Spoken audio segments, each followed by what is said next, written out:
begin this week as our three investigators are sat in the compartment of a train carriage as it trundles its way out of London towards Gloucestershire in the west of England.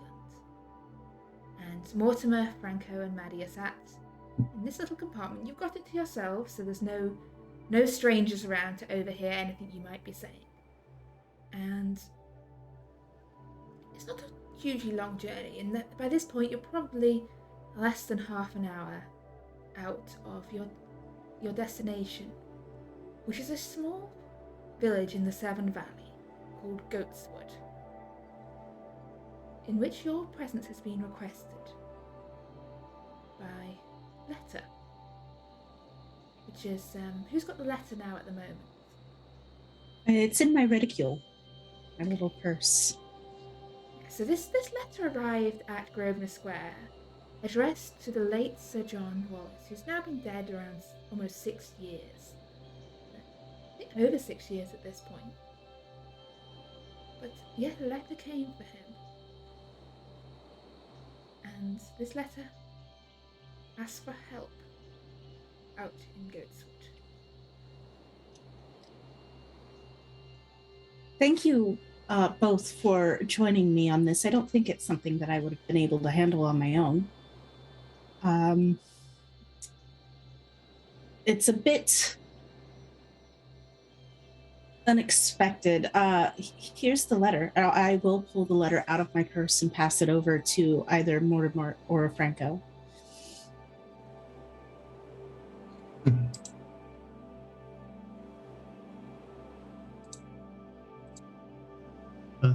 Strange one. I'll start reading through the letter now. Assuming I'll probably be sitting next to Franco. Both look at the letter at the same time.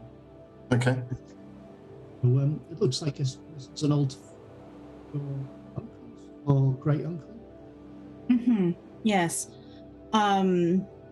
It looks like it might be related to something he dealt with years and years ago, but don't really know. And it seems like Mr. Weber isn't actually aware that my uncle had passed. So that's going to be a difficult conversation then, I assume. Well, hopefully he remembers exactly what happened last time. If this is anything like what he's saying, it's possible that it's a recurring issue. If that's the case, maybe we'll be able to deal with it quickly and easily. well, Whatever it is. Do you know much about the settlement? No, I don't. I don't think so. Dear John, you may find it odd for me to write you after all this time, especially considering the nature of our last meeting. But I hope that enough time has passed that we might forgive each other. Two old men cannot stay at odds forever, and I need your help once more. Things are stirring in the woods, the trees are strange, and I fear the eyes of the locals upon me all too often. I fear that they mean to once more call upon their guardian for some ill purpose, and I do not think I alone can stop them. I am but an old man, and cannot help but fear the woods. If I try to stop them, they will stop me, and my bones will join those of countless others beneath the dark trees. Please, for the sake of the friendship we once had, and any remaining affection you might hold for me, help me. Do not reply to this letter. I went all the way to Axum to send it, as I do not trust Mr. Creep at the Goatswood post office not to intercept my mail. Instead, I beg you to come in person or send a trusted friend in your stead. I remain your dear friend, Edmund. That's disturbing. Sounds like it's like a local issue. Well, if everyone Like local local is a part tradition. of it. It's like an old local tradition. Calling on forest guardians? Like a old druidic faith, perhaps. Perhaps. Those are still around? People used to sacrifice people and animals for their harvest, so perhaps they were actually sacrificing to something else without realizing.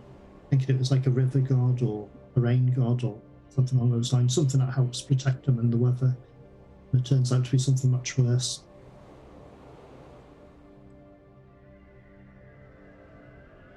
I don't know a great deal about this area we're heading to either. It seems quite out of the way.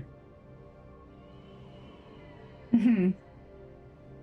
To be fair, I've not heard of this place before, this town. Goatswood. It must be a small one. Perhaps a farming community.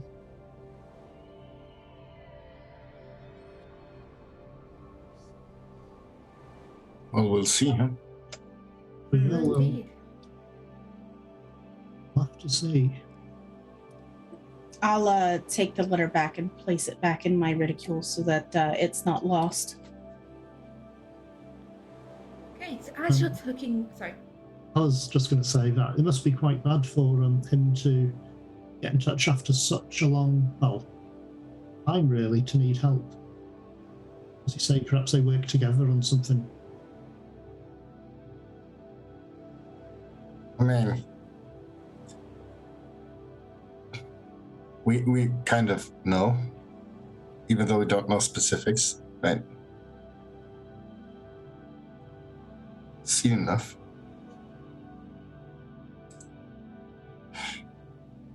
So yeah, as Maddie tucks the letter back into her reticule, the train pulls in at this very small station, and you can see the painted sign reads Goatswood.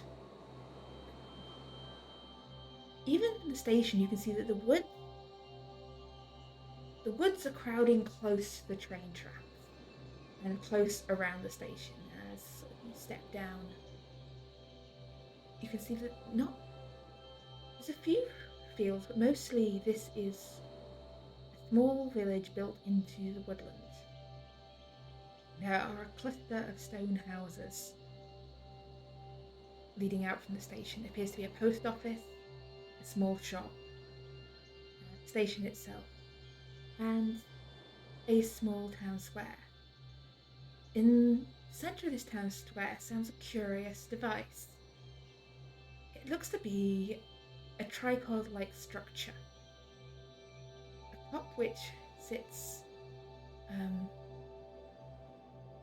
can only really be described to your eyes as some sort of lens, a circular device atop this tripod that seems to sit at the centre of the town. And the people passing it by appear to give it no heed. It looks like it's been there for some time by the moss growing up the wood and the ferns around its base. The train pulls in. No one else gets up at the station. In fact, the station itself is very quiet. There is one old man attending. You can see a couple of other people in the square going out about their business. In what is a very sort of warm early summer day. It is a lovely day. The air is warm and slightly humid. The leaves on the trees are a lush green, the grass growing lush around the edges of the square. In fact, it's just a verdant beauty to this place. Everything is very, very lush and green. But the people, as you get off the train, do turn to stare at you. And you feel their eyes on you as you step down, as the train pulls away, heading out towards Rochester and down to Severn Valley. And yes, you have arrived in Goatswood.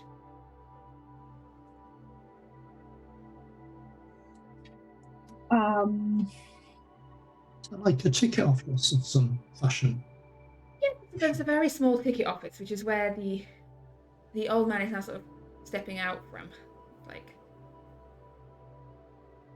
And he gives you a nod and greets you in a very thick West Country accent, almost unintelligible to those of you used to sort of more London dialect, or even This morning the or Atlantic. what time in the afternoon? Early afternoon by this point. It would take us a while to travel. Trains weren't really that fast. No, and there's not that many trains a day that go to such small places as Goatswood and Severn. Good afternoon. How are you today? I'm well, yeah. We were just wondering. We were visiting an old friend in the area. Not sure if you know where Woodview Cottage would be. Woodview. You here to see the historian. Yes, I'm a historian myself and a fellow doctor. Right. I can point you in the right direction. You head on across the square and past the Moonlands, take a left at the post office, and follow the road out until you hit the Oaks. There's one cottage out there at the end of the lane. That's Dr. Webber's place. This is a lovely town as well. Just plenty of greenery. I'm used to the city where it's just buildings everywhere.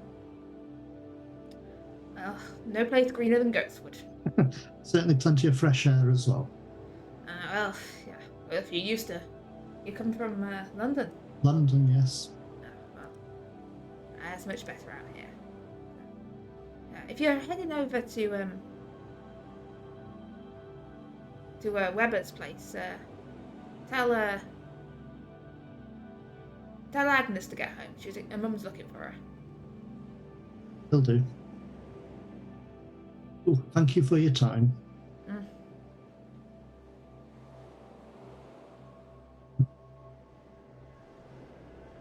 He sort of watches you. He doesn't move. He kind of stays there, carries on looking at you. I suspect nothing much happens in this town. We're quite. We probably look a little bit out of place. Not enough Madonnas. Not nowhere near enough, but you look much more city dressed and better dressed than any of the locals. You see, lots of them look with this sort of farmerly attire. Also, quite a lot of them sort of, despite the fact that it's a very warm day, quite heavily dressed. Lots of women in sort of long, thick skirts. Quite a few people sort of still wearing coats and even like coats and cloaks, even on this warm June day. I'm feeling quite overdressed. Going for something slightly more casual. This is the first time I'm feeling like this. I think we'll be fine. Let's just go. Yeah, head out. We have a direction, so let's get going. I'm assuming we'll have to walk. Probably. At least it's a nice day for it. Yeah. I can't imagine how the streets would look once, it starts raining. Well, at least there's plenty of shade in the trees along the road. That is indeed. It looks like it's rained fairly recently as you make your way across the square and sort of past the post office in the direction that the station attendant, I was going to call him station master, but not really much a master, it's more just watching out for the occasional train, had pointed you. The sort of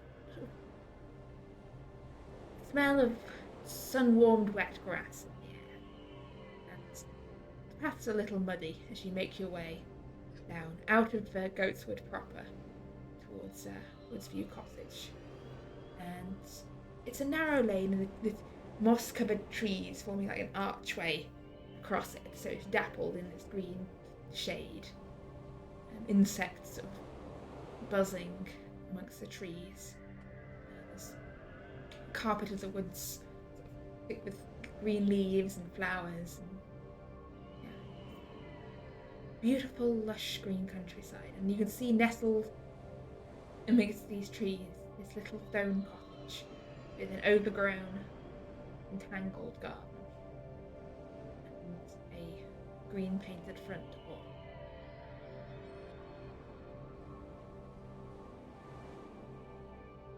Does look a nice place to visit, to relax in.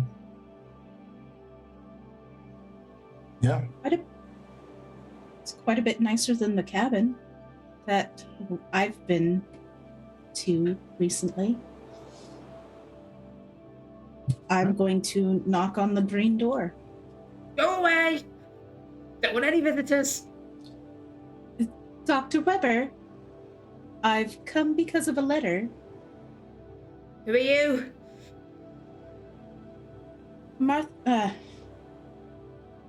Miss Carter, Sir Wallace's grandniece. Ah, you're John's niece. Well, you should have said. And you hear movement on the other side of the door, and the door opens to reveal an elderly man with a long white beard, dressed in a slightly shabby jacket, and he opens the door, stares out at the three of you. He's quite sort of this hunched-looking old man, and you can see behind him this main room of this cottage. There's bookshelves, stacks of papers and books on the floor. Every surface is covered with something, including the floor. You can see a few patches of carpets underneath all the books and clutter, but generally the impression you get is absolute chaos as he ushers you in, kind of looking back and forth down the lane. In, quick. I grab my skirts and hold them close to me so I don't knock anything over. Did anyone see you coming? Anyone? Just the gentleman at the train station. Mr. Greep. Tell him where you were going. We spoke. We didn't know where we were going, so we had to ask directions. That's a pity.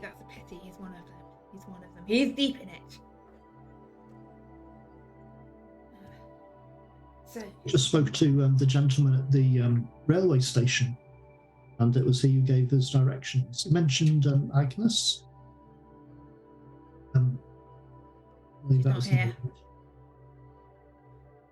We saw her to ask her to. She's not here. So, you said you're John's great niece. Who's the rest of you? You work for John? Well, not directly. Unfortunately, Dr. Weber, my uncle has passed some 6 years ago. 6 years? He was murdered.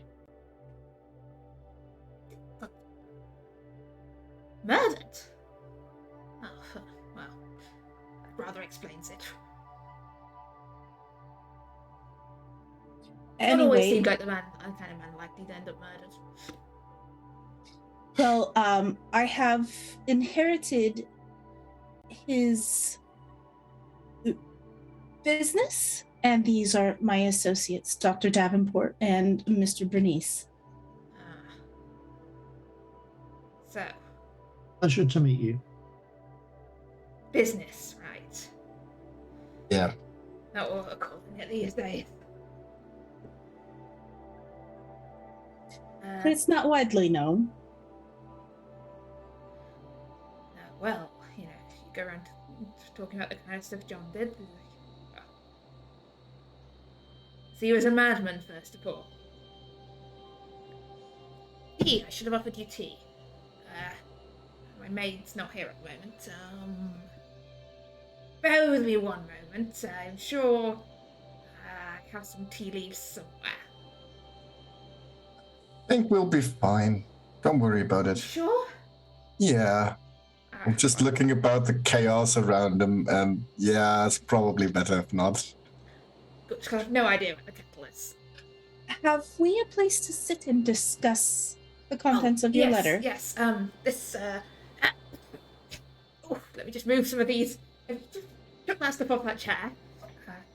Just put it anywhere you like. The system's gone completely to pieces in the last year or so.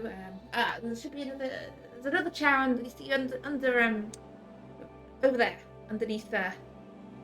I'll go and start moving stuff carefully and restacking them tidily as I try to get. Right. And one chair, two chairs.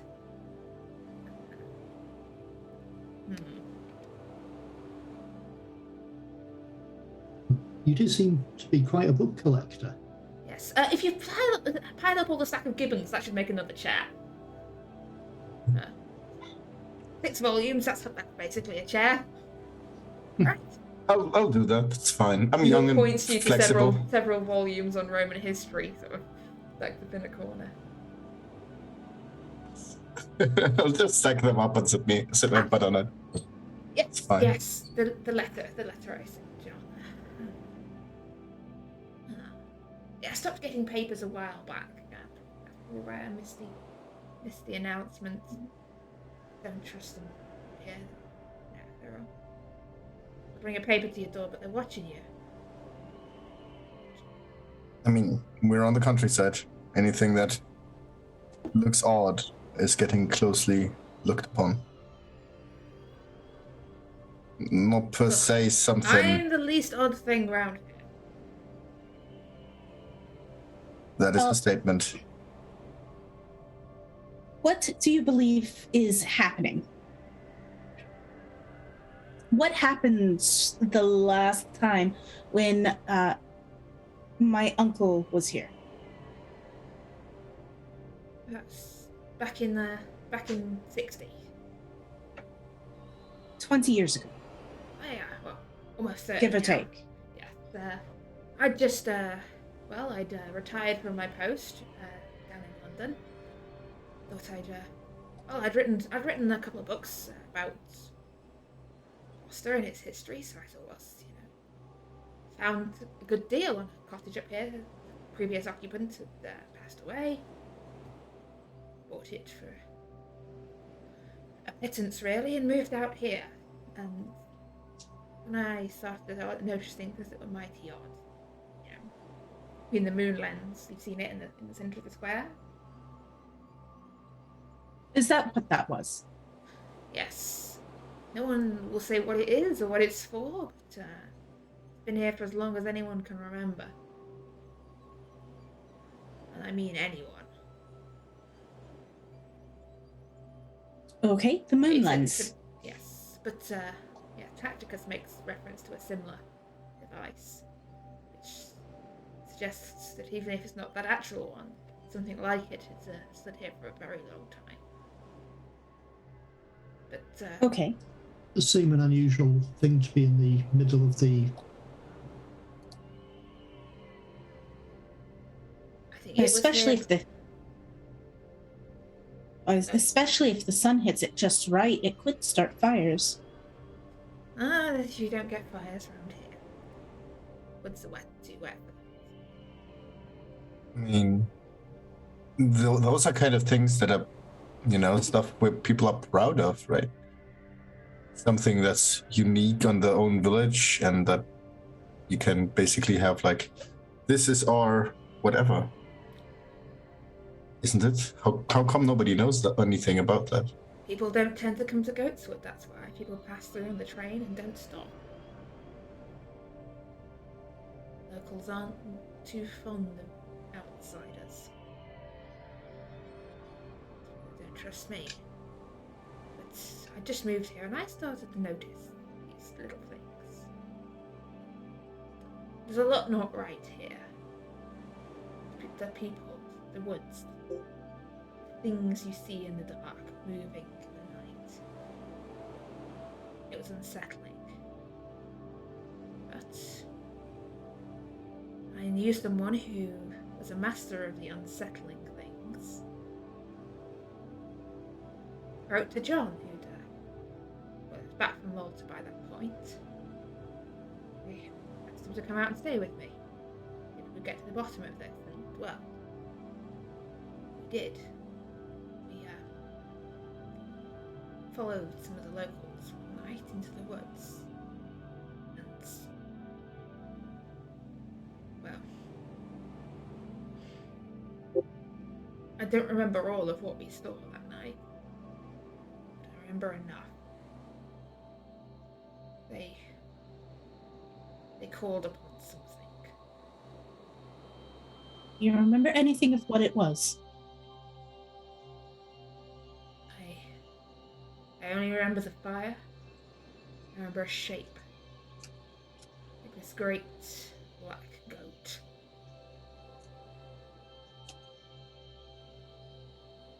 And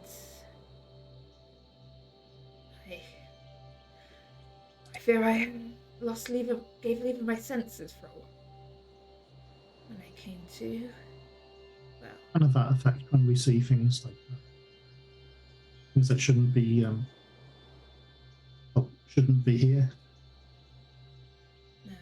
no. Do you remember whereabout in the woods it was? I only remembered we followed a path deep into the woods, and I would never go back that way again. Not it. Do you remember where the path Not starts? for anything. Just end of this lane. Oh, not far Although at all. deeper.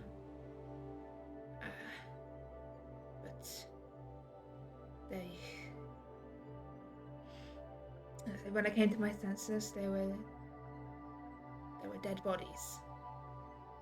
I don't know who killed them, but we buried them in the woods. I believe that creature killed them. Maybe. And came back here and I will not speak ill of the dead, but there was a slight argument about the best way to handle the situation. I believe we should tell someone that John said the matter was handled. And that he returned to London. Part of me wanted to leave this place and everything that's wrong with it, but part of me was worried if I left. What if that thing came back and there was no one there to see, no one there to hear? And I think part fear, part fascination made me stay. Like, I daren't step into the woods, but something about this place, once it gets a hold into you, there's something. It's a confusing problem whether to tell people about what we're seeing. But the problem would be, would they think you're mad? People already think I'm mad. Those things, best not to tell people about and keep it quiet if it's been dealt with. It might not even be a right choice. It's never a right choice. But It's the least worst one. there has been no trouble for years. Was there a set of standing stones, or perhaps a stone circle or something like that you recall at the site? Stone, there may have been. As I said, my memories of that night are hazy, and there is nothing. I would not set foot in those woods again. I would not follow that path again. Perhaps I am a coward, perhaps, but I am not John. I do not Sometimes seek out it's such better to be things. safe. Safe than sorry. Yes. Do you know how regularly the villagers go down there? I said for years no one has trodden that path. I mean, you followed No. some people. Until this year. I Oh, saw them returning. Taking that path once again. Do you recognise who it was? Yes, well, you've met Curtains, the groups and brother the local families.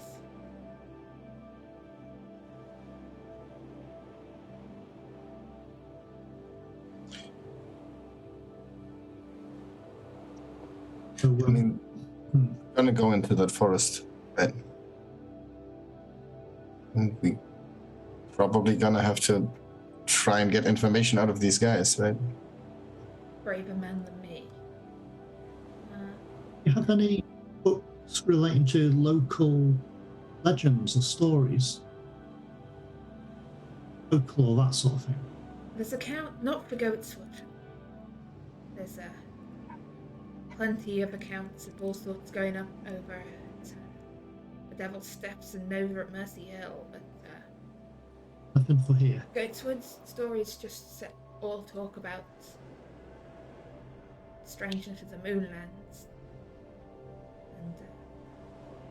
And I'm assuming there's nothing like a small library here.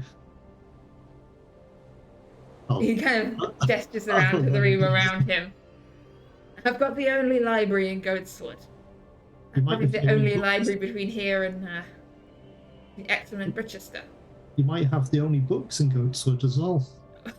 I wouldn't put it past them. The locals are not exactly the educated, so they are But this superstitious. is a mired rather in impressive false collection. I'm actually a bookseller myself. Besides this investigation, I actually run a bookstore in London. I tend to buy and sell rare books. Well, I can't say that anything in my collection is rare. Mostly standard Roman histories, Latin primers, that sort of stuff. I've got a couple that I wrote myself. You might have read. Have you read a history of roads in Britain? A fascinating work, if I say so myself. It comes in 3 volumes. I'll certainly look it up. These villagers you mentioned, you saw them coming out of the woods along that path. And was this in the evening or afternoon or what time of day? At night, always at night. Night. Past the house with lanterns and torches.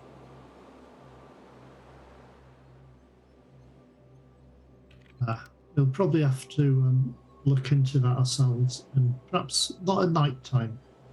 I think nighttime will be a bad idea. But perhaps we could locate the site and see if there's any signs of something that happened there. You really are. We would be harder to see at night, though. Good. So will anyone else? True.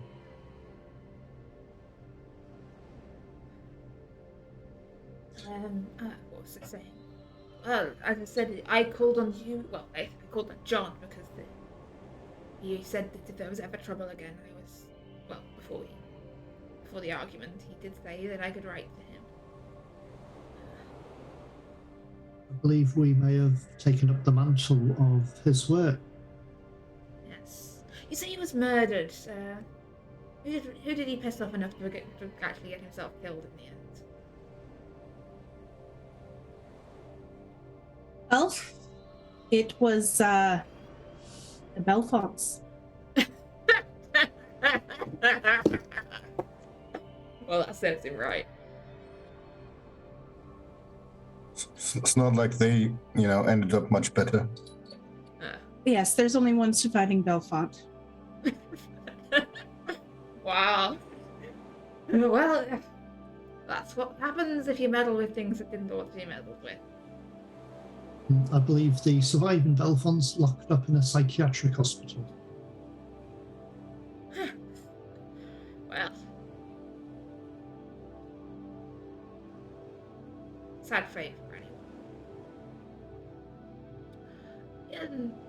Did you have anything else you wanted to ask? I was curious about whether there was somewhere we could stay in the town. Perhaps. Oh, I've got a spare room. There's some rooms down in town. There's a Mrs. Clark rents out some rooms. whether it's best that we were here because of the closeness of the matter, or How many spare rooms did you say? I've only got the one. I believe if we were to stay here, that room would end up being yours, Miss Carter. And then where would that leave you? I'm sure we could fit some people in here. I'm not Yes, concerned well, of if trying that's the to- case... I'm an old man. I'm not giving up my own bed. Not that concerned about comfort. I've slept in some uncomfortable places before. Well, we should probably work on getting these books up off the floor and properly shelved before anyone sleeps anywhere. Unfortunately... If you could find a spare shelf in this place, be my guest. I ran out of shelves years ago. Just in this room or in other rooms as well? In all the rooms. A lot of books. It's only a small cottage, and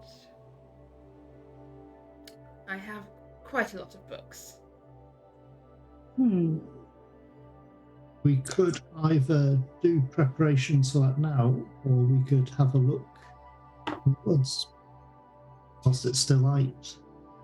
Why don't you both go check out the woods? I will stay here and We'll just go for a wander and enjoy the fresh air. Country I air. will see about finding proper situations for the books and sleeping arrangements. I have slept on the streets, Maddie. It's fine. Also, We'll be managing here. If we can't trust the villagers, we shouldn't sleep with them in the houses. Yes, well, all right. I am going to actually start picking up the books and rearranging things on the shelves so that maybe I can put the books too deep. If there are any duplicates of books, I am going to set the duplicates aside. There are definitely duplicates. You find one book where there's 3 different copies of varying ages. All And right, some well, of in the that... books have been water damaged. One of them appears to have been soaked in tea at some point. All right, well, I will put, if of any of the books that have duplicates, I will put the nicest copy up on the shelf and set the damaged copies to the side. Do you really need this many copies of the same book? Well, I couldn't find the first one, so I had to buy a new one. Well, let's work. If you will assist me, we can work on getting this organized, and maybe we can get rid of some of the duplicates so that you do have more space on your shelves. If you wish, gods, this is why I know I'm married. And that is what I'm going to do. Okay. If you need me to roll a library to make all of this work, I will say roll yes, it. a library use for an effort to tidy. Considering my extensive knowledge of libraries and ability, do I get an advantage? I think it just falls under library use. Well, that's a critical success. Okay, so you are doing an excellent job I of rolled a 1. organizing this stuff. Yes. You also get to roll a d10 and add that to your library use for future. And we'll get in a moment. And you might find what's doing this intricate organization of Edmund's library. Because in the process of tidying all these books, you are also going through all these books. And with critical, something might come up. But yeah, you get to add 1d10 worth to your library use. Right now? Yeah. Or, oh, wow. Yeah, no, critical success. That's a 1. Oh, Which yeah. remind me if I... So it's no longer 69. Oh, I'm sorry. And it wasn't even a good roll on the d10. No. It's still. All right. That's good. And you can still mark it as a success, obviously, so it's still going towards improving at the end of, further improvement. But yeah, as you are organising it, Mortimer and Franco are setting off into the woods. Yep. Following this little green lane. As it gets a little bit past Woodview Cottage, it starts to narrow and sort of peter out from being a lane into being this sort of nettle-filled path. winding between the trees. But you can see that it definitely looks like people have been this way recently. The nettles have been trampled down, knocked out of the way. Someone has sort of broken off branches and brambles to clear a path that winds deeper into the woods.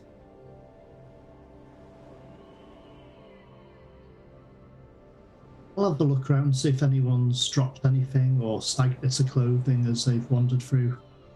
Yeah. Yeah. Leave me a spot hidden as you go. How difficult the journey was, perhaps they've Opening the character sheet would have been, a smart thing to do. Oh, come on! How am I even able to fail that thing?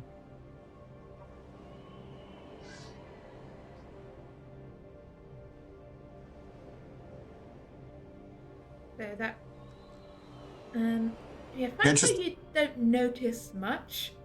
I just think I'm just busy looking at the forest. I think this is the first time I've ever been wandering through a forest. So I got a hard success on that one. Okay. It could be there's nothing to see. Yeah, as you go, so yeah, Franco, you're more or less distracted by the flowers and sort of how beautiful this wood is, how lush and green and just delightful it is. But Mortimer, you can see first of all in the mud of the path, there's footprints. Definitely looks like several different sizes of shoes. There's large boots. There's some smaller footprints. Perhaps a child or a woman. Not a small child. Isn't footprints back and forth, not just in one direction? Back and forth. And you see sort of snagged on one outstretched branch is a wisp of dark hair. Is there much of it, or just a tiny? Just a bit. Looks like someone was perhaps hurrying. Just like someone's hair got caught on it. Yeah. Branches. Not a large quantity or anything. No. And this path, it winds its way through the trees. It's this dim sort of twilight almost air. Like the canopy above is thick enough that it's shadowed under the trees. But you can see light ahead. You've been walking now this is about an hour into the woods. This is quite a long path. But about an hour into the woods, you can see it does appear to be a circle of stones. We're not talking sort of grand monoliths here. It's just a circle of low stones, each about sort of knee-high, roughly shaped, if at all, to be 12 stones in a circle. Or like a fairy circle. Like a stone circle, but not one of the grand stone circles. Like these are smaller stones. The ground in the centre of them is charred. Looks to be sort of it's like it's ash, and it also looks like it's been not that recent because there's like flowers springing up from the ashes. I think Himalayan balsam might have made it to the Earth by this point, but like purple flowers, this profusion of new growth from where the fire has burned. Like there'd been a big fire here then. Is there anything marked on any of the stones if we walk up towards them? Nothing. I'm not planning to step into the circle because I'm slightly nervous, but I'll nothing marked on the stones. They're quite mossy. There's ferns growing around the base. There's moss and mud, like lichens covering the stones, and the trees all around. Like this is a very, very green woodland. There's no markings that we can see on the stones? No markings on the stones. Yes, they're pretty moss covered. How many stones are there? 12. 12.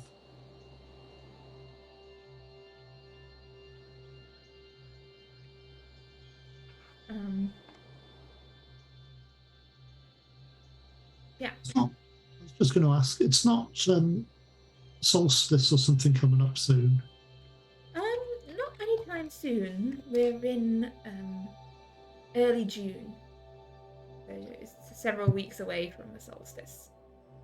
I was just wondering whether we'd end up having one whilst we're here, because like a lot of these country places used to have festivals on those sort of days and such.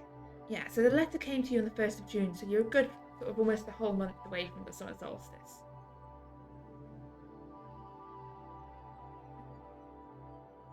As Mortimer is examining the stones,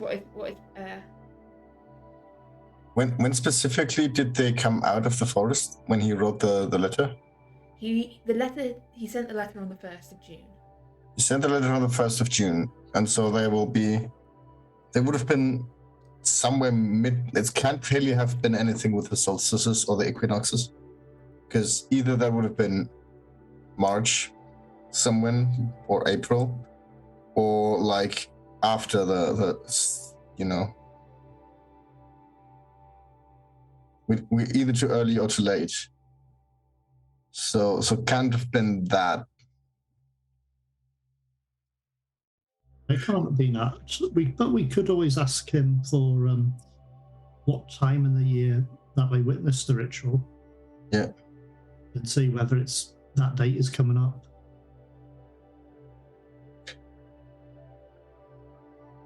I would like to start circling around the fireplace and checking the ground.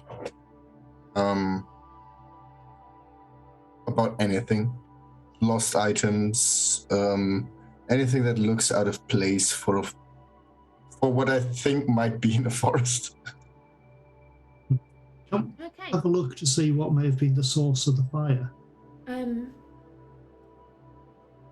mean, it looks, when you mean the source of the fire. By source, I mean, can I tell what was burned to death? It looks like the remains of a bonfire. Okay. This is burnt out ashes. There's still a few like branches and logs, like charred down. That's But it looks sort like of it's thing. rained on it since the fire was burnt, so stuff has been washed down and it's just the charred remains. Just making sure there was some sort of fuel there and not a spontaneous fire. Franco, make me a spot hidden, and both of you please make me listen check, please, also at this point. Roll the exact same 92 again. But the listening is good. So you don't see anything, but you do hear movement. Rustling off. So you've got this clearing, and beyond it you've got this thick, mossy woodland with this tangle. It's more almost like wild wood than any like managed woodland. This is a thick tangle of fallen trees covered in moss, like rocks and growth. But you can hear something or someone moving off in the woods. Not in the direction of the path? Not in the direction of the path, no, deeper into the woods.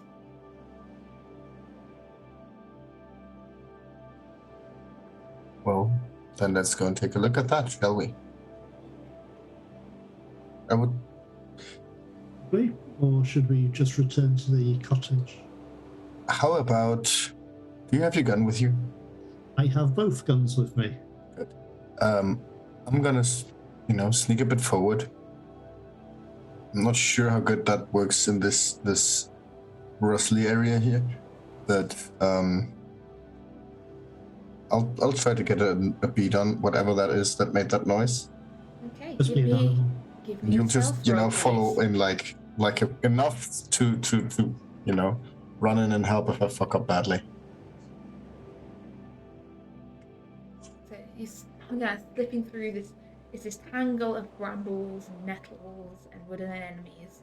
But you follow the source of this sound closer.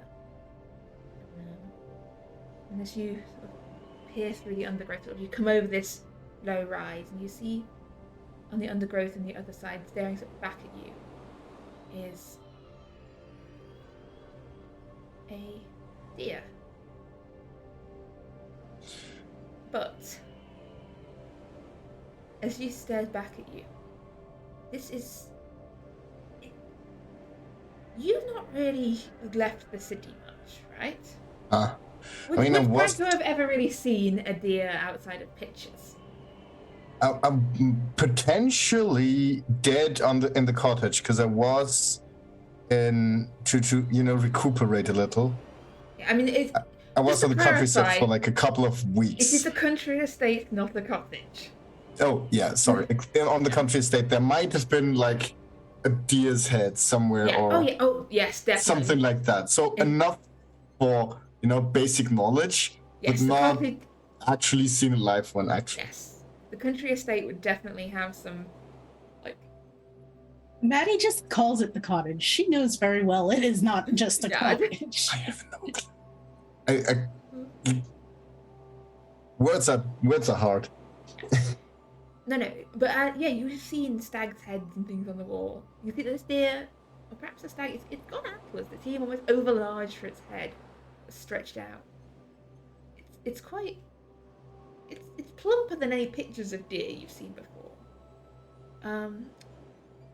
But what you find strangest about it is the eyes. Most especially because it has 5 of them. Staring back at you, just kind of two on the side, one on the. Thank you for preempting my request for a sanity roll. Please, roll me 1d4 as this deer stares at you and then shoots off into the undergrowth as Franco lets out this shriek. Oh god, your sanity is very low. I forgot your sanity was. We're fine. I'm exactly on point where I'm allowed to be. Everything's all right. So Mortimer, you see Franco disappear off into the undergrowth, and you see him stand up, like all of a sudden, with the sound of something running off into the forest. I'll just turn around. What was it? A deer? Oh. Yeah, do you find those in the woods? With a couple of more eyes than they usually tend to have. At least the ones in the estate just had like 2 of those. I think they're meant to have 2. Yeah, those were. I think I counted 5. That doesn't seem right. Yeah, no, and it's. I think the fattest deer I've ever seen in any picture or something. Well, let's head back. Yep. Well, at least we know something's going on here. You don't tend to have deers like that just wandering about everywhere. Yeah. As you turn to make your way back towards the cottage, we're just going back to Maddie at the moment, who is currently making her way through her exceptional organisation of Dr. Weber's collection. Dr. Weber's like grumbling away in the background. Look, this one's entirely damaged by tea. You don't need to keep it. You have another copy right here. Oh, I do. It fell in the teapot. Why would... There's supposed to be a lid on the teapot. I couldn't find the lid, so I was using the book as the lid. Oh. Well, here, put this in the box. Say you've never done that. I have never done that. One does. I respect books too much. Put this in the box of books to be discarded, please. And I will continue going through the books. Any loose leaf papers I will put in a stack on one of the, I guess there is a table underneath all of the books that she's gone through. There is a table, yeah. I will put any loose documents or papers or whatever there. I am trying to keep an eye out for anything unusual rather than standard history. I am keeping an eye out for anything that John may have slipped in for note keeping here. Anything of that nature to see if he's got anything that might be useful in this situation. So yeah, as you're sort of going through, there's quite a lot of like loose leaf notes of fact, there's quite a lot written in Latin or partial translations of Latin or notes on books. Does Maddie understand any Latin? No, she has French and Egyptian. Okay, so you're not entirely sure what it's about, but based on some of the diagrams, you suggest some of it might relate to Roman ruins and Roman roads. They seem to be his work notes. There's tucked into one pile of particularly old and uncared for books. You find an old photograph, which shows a group of smartly dressed young men in suits, standing in front of one of the Oxford colleges in this very smart square, and it's dated as being in 1829. Okay. As you peer closer, there's definitely one. I mean, it's hard to pin any face to being anything like the 80-something old man grumbling in the background to you. You do recognise a much younger version of your great uncle John, who you have seen pictures of in his youth, standing in the front row. One of these pictures. I've found a picture of university, I believe. Did you back at attend? King's. Did you attend courses with Sir John, my uncle? Yes, we were at the same college. At King's. Well, I'd missed a few years by that point, so I started a little late, then I got set back. We don't need to talk about that. But yeah, we ended up graduating in the same year. Oh, wonderful. Well, here's a picture. Sometimes professors take great exception to you having lost your assignments.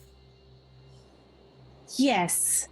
Yeah, well, you seem a bit disorganized. Is that why Agnes was supposed to be here? Is she... Agnes isn't here. No, she's not here now, is she supposed to be? She was my maid, I dismissed her. You've her dismissed around. Her. All right. Well, that explains the mess. Yeah, there's nothing that really seems to relate to mythos-related stuff as you would know it. There is one piece of paper which seems to be a partially started list of sightings of people walking past his house. And it's not in my uncle's writing? No, it seems to be in Edmund's writing. In fact, there's several lists that he seems to have started at various points across the year of basically everyone he's seen near his house. One just lists postman and the various days in which the postman has been near his house. I will sort those separate from anything that looks like it was his work notes related. Start a second stack of things of unusual note-taking that he has, such as his suspicious list of people. You notice that his list of suspicious people this year seems to have really picked up around at the beginning of this month. Notes multiple people having gone past his house. All right. With the 1st of May circled as a day of like 6 different people went past his house that day, just in the morning alone. All right. I will remember that, but I will set it in the stack. And then you're going to have to get rid of these duplicates. Do you have anyone, or do you know anyone who can take these to the town to sell or dispose of? Burn them. I don't want to hear I trust with my books. All right, then set them next to your fireplace so that you can. Yeah. After doing this, could you please make me a listen check? Definitely. That is a hard success. So as you're setting these books down by the fire, you hear movement. It seems to be coming from beneath you. you hear the sound of something large moving sort of under the house. That's a hard success. So there's definitely a shuffle, a kind of murmured and what almost sounds like the rattle of a chain.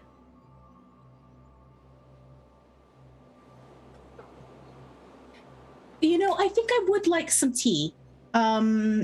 This is quite dusty work. The kitchen is this way. I'll make it. Don't worry. You finish putting these discard books into the box and moving it by the fireplace. I will do. I will go into the kitchen and try to find a entryway into a root cellar or something. Okay, so first of all, the kitchen is in exactly the state you expect it to be. Wonderful. One of utter and complete chaos. There's flies buzzing around. You don't need to do any deep searching to see that there is a trapdoor in the corner of the room. I'll open the trapdoor. There's a like ladder leading down to some sort of cellar beneath the house. It's completely dark down there. I'll look around for a candle or a lantern. I wouldn't usually ask this, given that this is Edmund Webber's house. Make me a spot hidden, please. Try and find some form of light. That's a success. After a little bit of rummaging, you manage to find a candle that actually hasn't burnt down to a stub. I will light it and then go into the root cellar, or the trapdoor. Okay, as you step down the trapdoor, you can see it does appear to be like a store cellar. There's some vegetables, some bottles of wine, and a young woman who has been gagged and is apparently chained to one of the shelves. She's scruffily dressed in it, and she just like looks at you. I'll approach her and ungag her. Are you Agnes? Yes, I'm Agnes.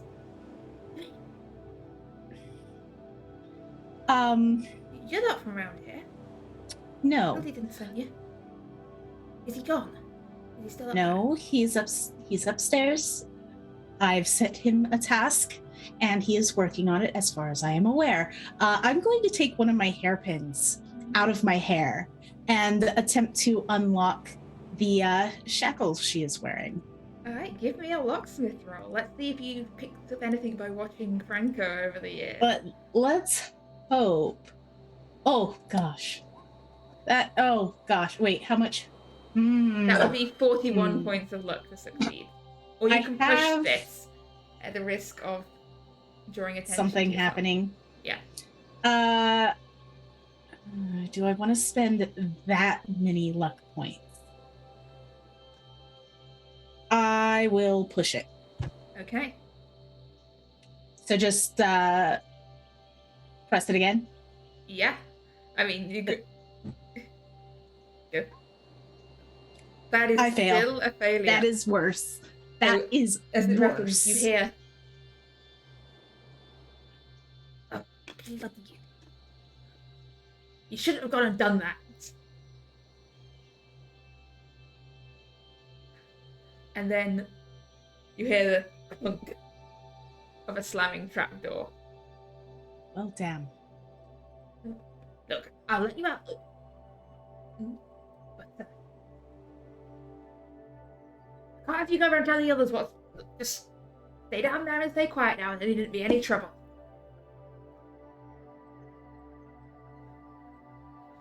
And then you, and the sound of a table being moved, and the clattering sound of what sounds like a large number of things that were on the table falling off.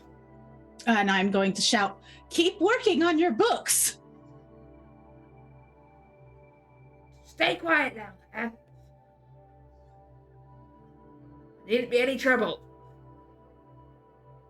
And you are now sat in this cellar with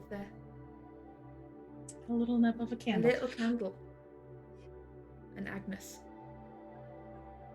All right. I am actually going to use what's left of my little candle and look for anything in there that could be burnable as a light source. Okay, as you look around, there's some bags of potatoes. Mhm. There's quite a lot of jars of like bottled blackberries, plums, many jars of jam, some honey. What else you'd be keeping? That's probably about it. Perhaps some vegetables, and some wine. All right. So there's some will sacks that are around the potatoes. I will take one of those sacks. I will take one of those potatoes. If I have anything sharp on my person, I believe I would have a small knife in my pocket or purse, whichever. I'd probably have both with me. And I will carve out a little hole in the potato, stick some of that, what's it called? Hessian, like sacking. Yeah, the sacking. I'll stick some of the sacking into the center of it and try to light it with my little candle and see if it lights like a candle. Ooh, what is the appropriate skill for improvised Hessian potato firelighting devices? I'm gonna say if you can make this survival or just a straight luck roll at this point. Let's see. Do I?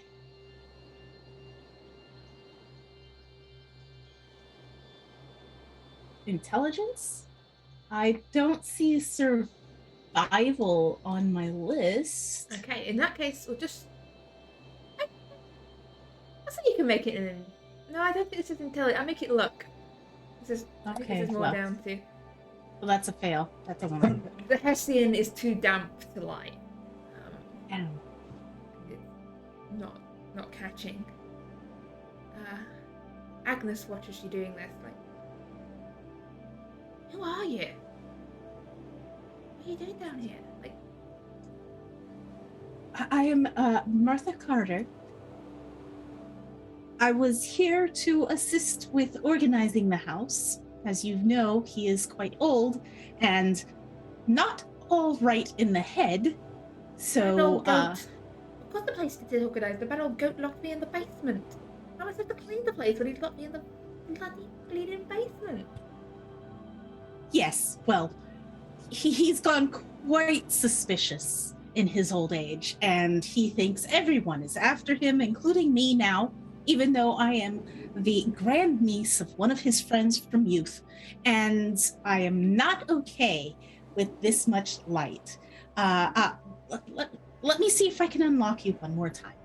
And I'm going to take another hairpin. My hair is probably At this point, you've already loose. pushed the roll, so like if you're fumbling around with the lock, it's not gonna work. Okay, so I probably lose my hairpins.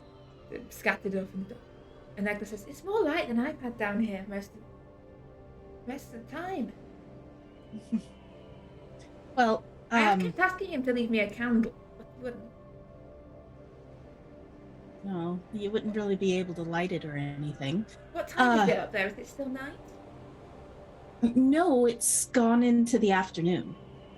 God, I forgot it. God, Are you hungry? I managed to grab reach some of the carrots and a raw potato. Couldn't quite get to the jars of jam, not with my hands tied up,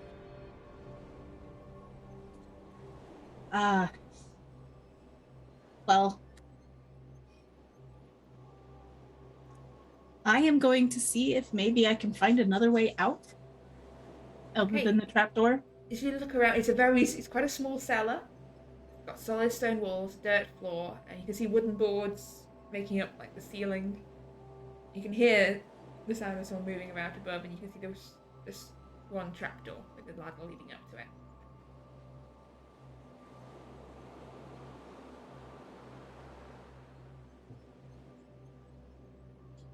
Doesn't appear to be any other way out.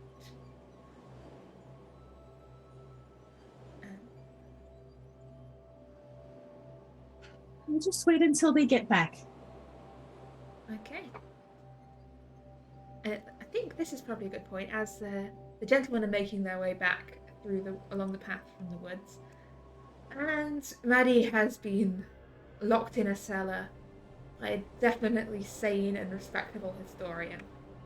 But this is a good time to go on a quick break, and we'll be back in 10 minutes' time.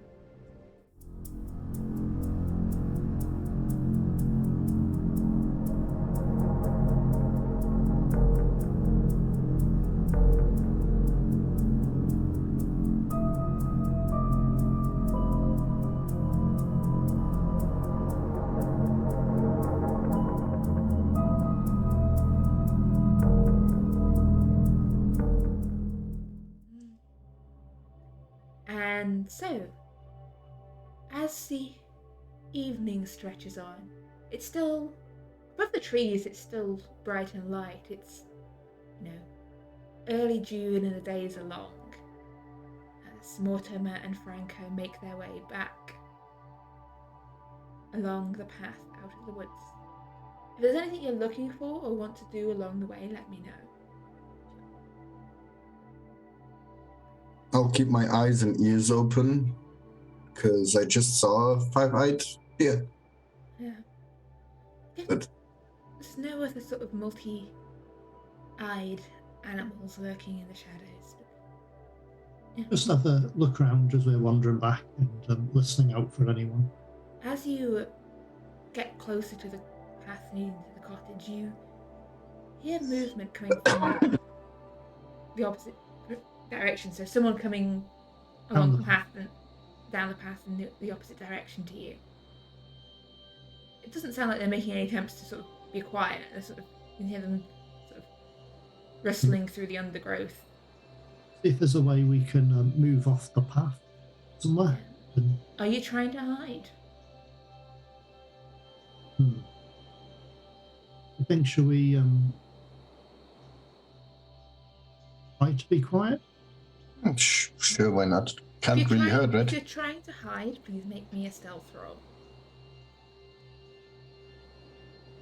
It's unlikely to be. Oh, that's a fluke. Yeah, I mean, there's a lot of greenery. There's a lot of undergrowth.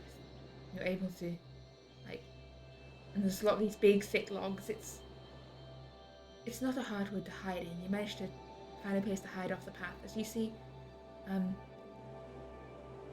a woman walking along the path into the forest. She's got a basket in one hand,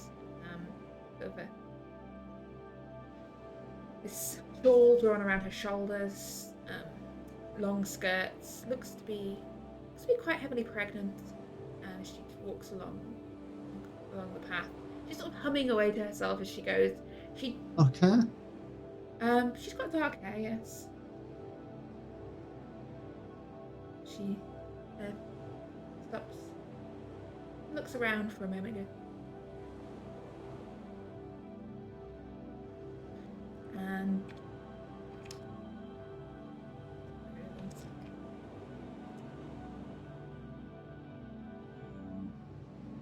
Agnes? Agnes?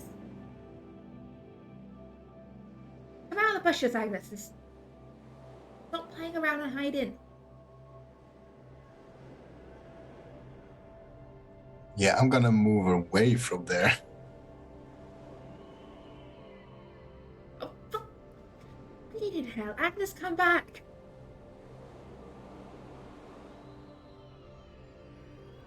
So you're just through the undergrowth, rustling, running away into the woods. Not actually running away, but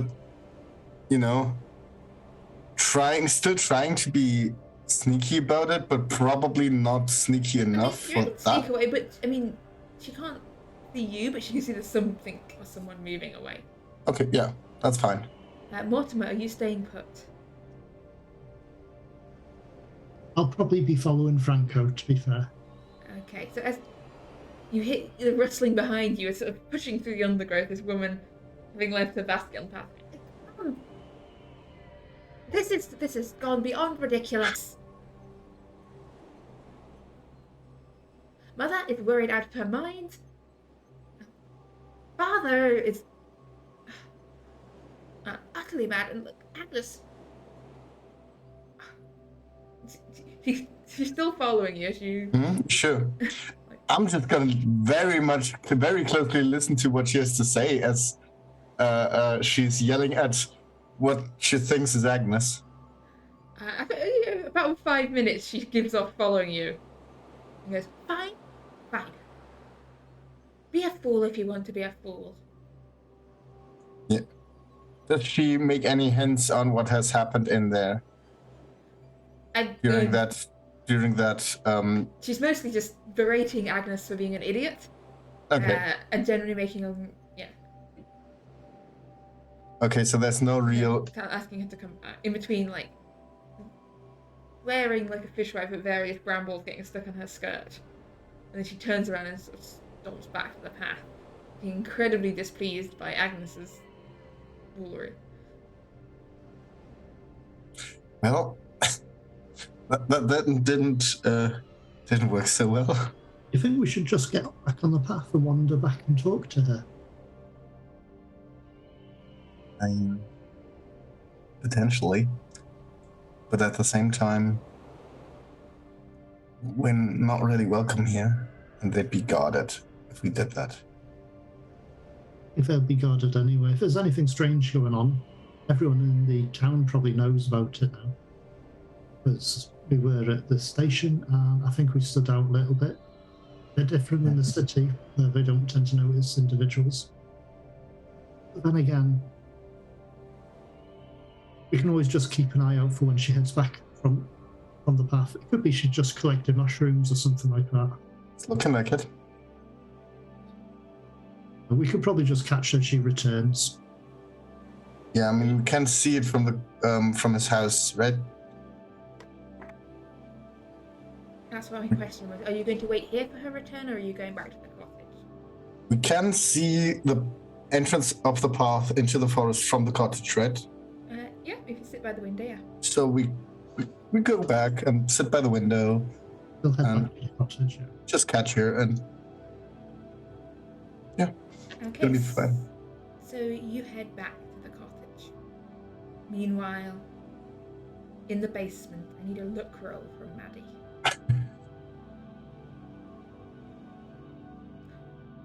Okay, your candle is still burning and you hear the sound.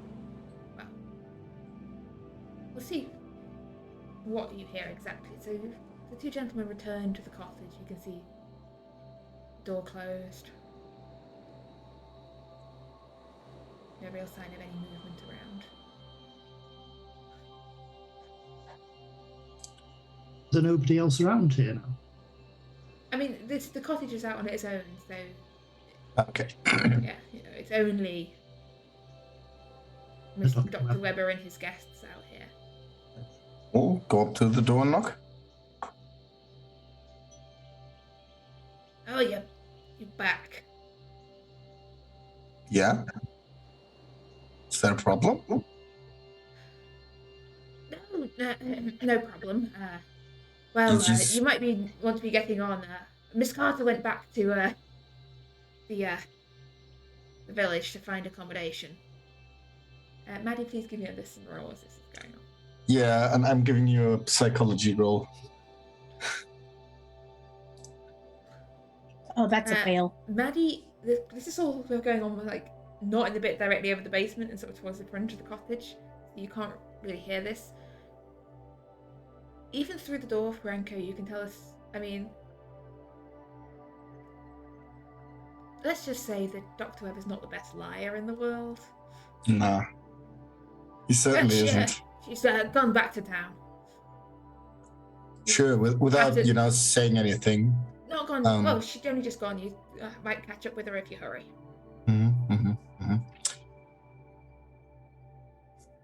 Keeper, I'd like to, at this point, try the trapdoor. I know he put a table on it. It is locked. It seemed a bit strange because we planned to stay in the cottage. You saying this out loud? Changed her mind. Apparently, took exception to the state of my guest bedroom. Oh. Too many cobwebs, not enough bed sheets, too many rats. Yeah. Yeah, she's already shuffled around half my books. Yeah, she said she couldn't bear to sleep in it and headed back to the village. Going to Mrs. Clark's place, I think. Maybe. I'm not sure entirely. So, and what happened really now? I mean, So what happens now? I said, if you want to catch her, you'd better hurry.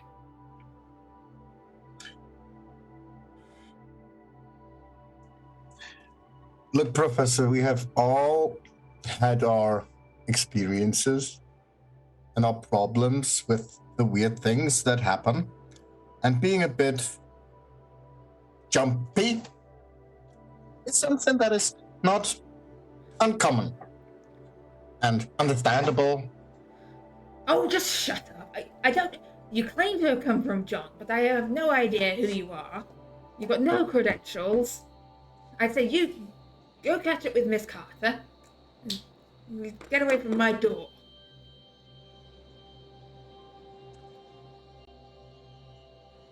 Look, I would really like to help. Well, you know the thing you have asked for in your letter that you sent to us? I asked for John's help. Because Yeah. John's dead, and you're not John. Yeah. You're... And you asked for help for people that he would have sent, right? Somebody that he could Did you send. ever meet John? I indeed haven't. No. Because he was You can dead when hardly I say saw that John sent you. Sure. I trust John. I barely trust Miss Carter. I don't trust you. Then we'll have a problem now.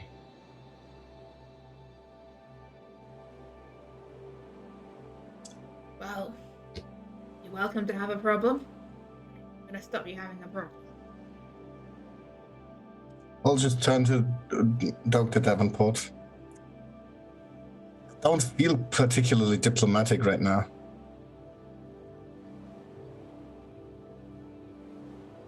He's clearly lying.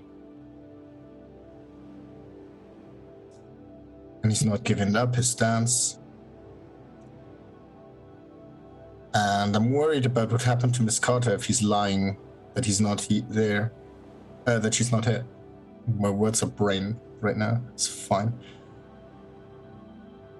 Well, trying to keep my voice down, I'll just move away from the door, I think. It's probably best so he cannot hear what we're talking about. We can tell him we're heading into the town. And we can double back behind the house and see if you can open the back door. Sure. Unlikely he's going to be found in the kitchen. Yeah.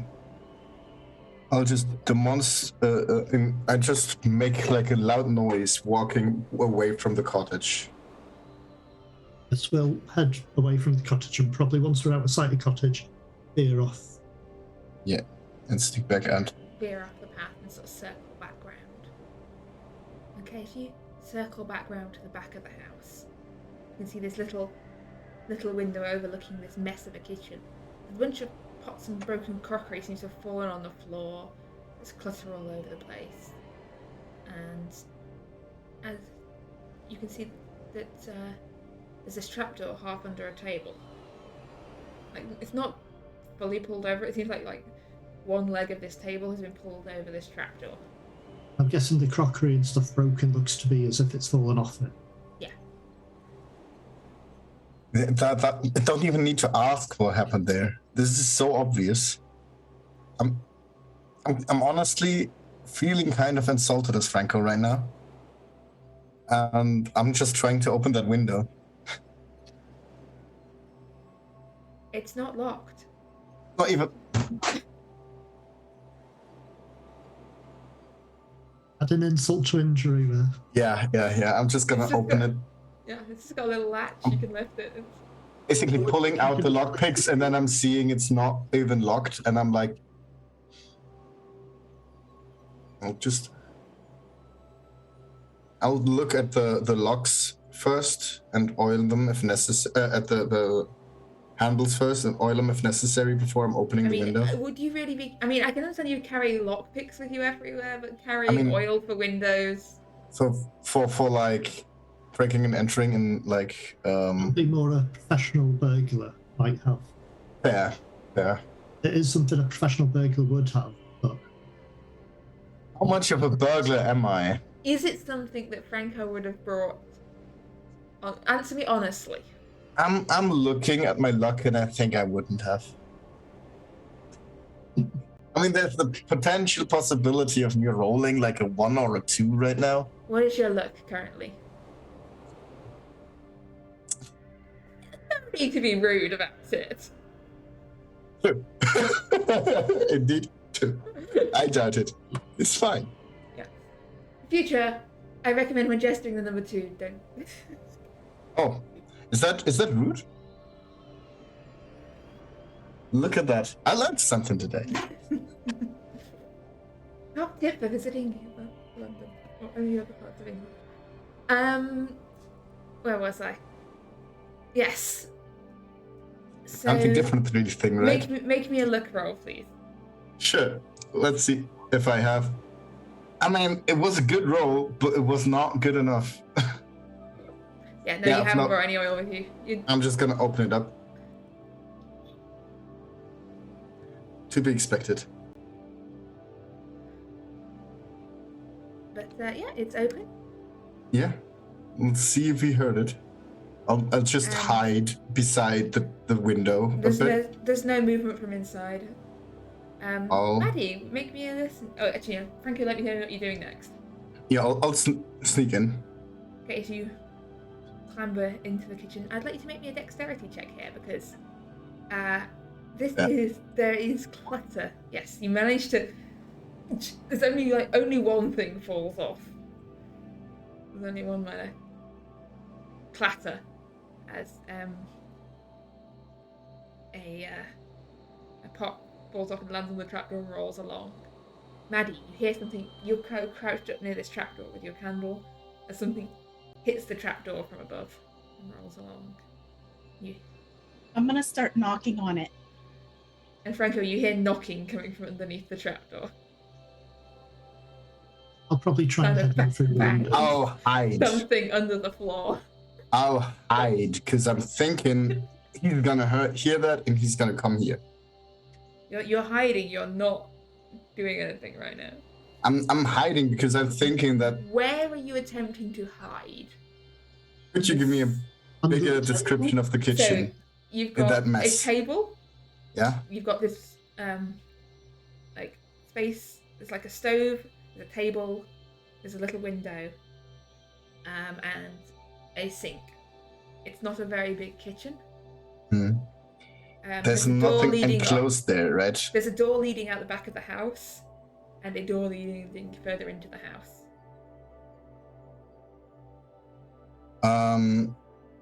I will hide behind the door leading further into the house. Yeah. Okay, so that if the door opens, up against the wall. Yeah, and I'll just hide there. Okay. And wait a moment. And then nothing happens. Nothing happens. All right. Mortimer would have followed Franco in. Unless Franco was opening the door. So. Make me a dex roll, please. You're climbing in through the little window. Only one more thing goes falling off, isn't it? Like. Okay, so he's expecting noise.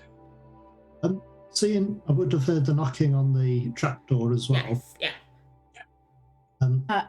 Not loudly, but not super quiet either. I'm gonna say hello. My light's almost out. Okay, Franco, we could probably just lift this without making much noise. Instead of breaking it, we could probably try and lift it up and just move it between the pair of us. So the table out of the way. I'm gonna say the table between the pair of you is not hard to lift. I mean, an 88-year-old man managed to drag it over the trapdoor, so. It's fine. more a case of I need a look roll from whoever's got the lowest look out of the two of you. I don't even know why I'm bother asking at this point. Fine. Is it worth rolling? As you move this table, there's just a clatter, clatter, clatter, clatter. As various remaining objects fall off, you hear movement from the other room now. The sound of someone getting up and coming. You can see this trapdoor, there's like a bolt on it. It's not like a lock, it's just a bolt that's been drawn on this side. Yeah, I'm just gonna pull the bolt and pull the trapdoor up. That jig is up anyway. Agnes is in here. Yeah, and you are. She's chained. I heard her. I came down to look, and he locked me in. I can explain everything. This is not as bad as it looks. I promise I did not make a habit of chaining young women in my basement. I was going to say, it's rather strange, a gentleman of your age locking young women up in his basement. People in the village are going to talk about this sort of thing.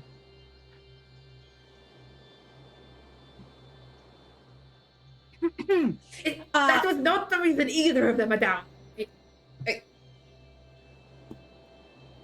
Okay, perhaps we should let them out of there, and then we could discuss reasons. Yes, please.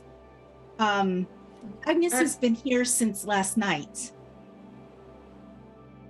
And she's properly chained. She will need to be unlocked. I tried and I failed. How about you let me do that? Key? Dr. Weber, do you have a key for said chain? Yes. And you see him cast his eyes around. And make me a persuasion check, please, Mortimer, at this point. This is a general, Oh, this isn't going to be good. I'm not a very persuasive person.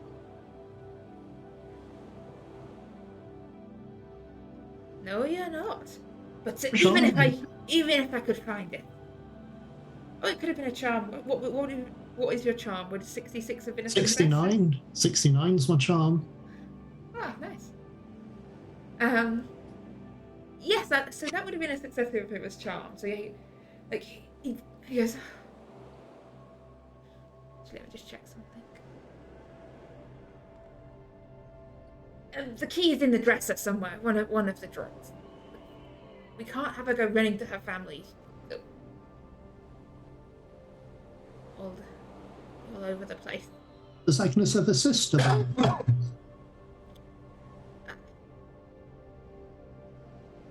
Yes, a fair few.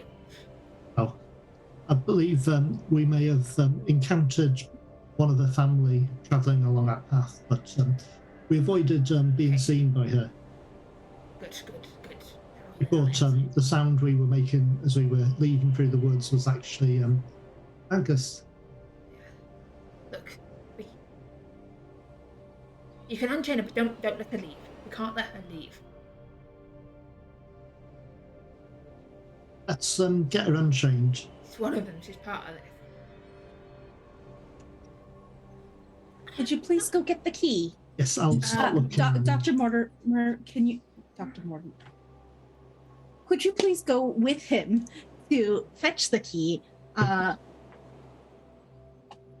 am going to clean up more space so that when Agnes comes out, she can sit and rest. I'm assuming she's been in a standing position all day. She was sat on the ground. Oh, sat on the ground. Well, yeah. Anyway. Not a lot better for that time. Keith. I'll just be going downstairs and lockpick the lock before. I'm assuming that they'll not find it. I'll be looking anyway. Yeah, make me a spot hidden, Mortimer, and Franco make me a lockpick check, please. Ooh. Franco, you do not manage to unlock the lock, but Mortimer, you do find the key. As you see Dr. Webb open a drawer, go, no, not in there. And the key, right in the middle of the drawer. He starts in the next drawer. Not in there either. I'll grab the keys and I'll head towards the trapdoor. Franco's probably on his way up or somewhere. Yes, now I'm sitting there and cursing the lock. I'll just You're pass not very Franco. good at this, are you? It's a bit rusty. Both the lock and my skills. Your friend of the Mr. Weber. doctor's. Mr. Weber, Yes? don't you think it might be better for you to move to the city? You are so suspicious of everyone here. Someone needs to watch over them. Someone needs to keep an eye on them. They can't be trusted. You can't just leave them unwatched. Who knows what they'll get up to? You cannot lock young women in your basement. I wasn't going to keep her there. Like, what were you going to do? Eat her like the rest of your vegetables? I haven't got around to explaining that bit. I was trying to. It was a spur of the moment decision. And I realised then that I was going to explain it to you, but then it slipped my mind. I think you should move into a city and have someone as a caretaker. Around the clock. If you can't keep track of even things so much as where your notes are. I have Agnes for that usually, but. And then you locked her in your. And I just gesture at the trap door. She was tackling tales back to her father and her sister and all of I look at this point. Is Agnes coming out of the trapdoor cellar? Probably. If I got the key from Mr. Davenport, Dr. Davenport, I would have opened the lock. Mortimer would have probably just stunned to Franco, and these will probably help when it goes tried. Just pass the keys to Franco. You didn't help me, Legs. Yeah, and I'll help her up. Yeah, we'll help her up. Damn it. She kind of blinks in the light of the cottage. I'm going to actually rinse out the teapot, wash a couple of cups, and start making tea. Because she needs something to drink. He's in top caddy up there on the shelf, second to the left. I keep it out of his, doesn't mess with the stuff up. Thank you. Why don't you have a seat on a comfortable chair? Get the blood flowing through you again. I just need to get it moving again.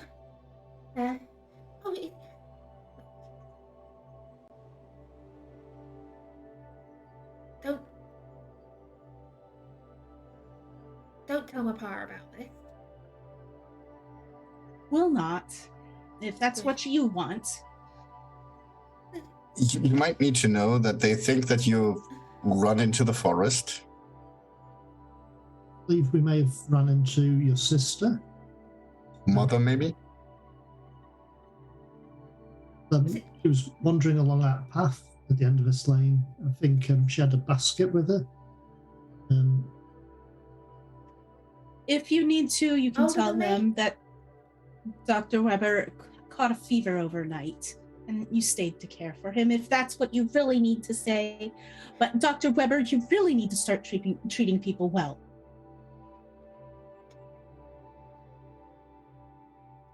And I am gesturing at him with an empty teapot while the water is on the stove boiling. Make me an intimidation check, please.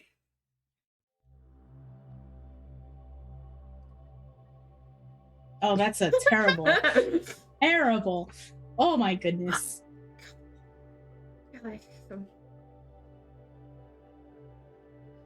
You sure you're not John's daughter?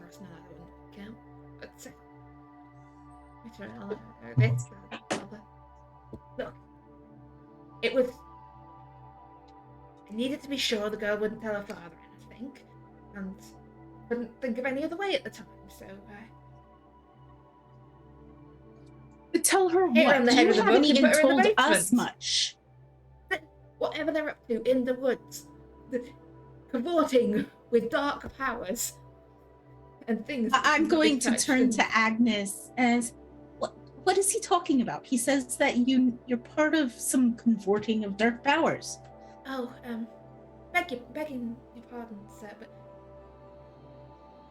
the old goat's just mad. I mean, there is a 5-eyed deer in the forest.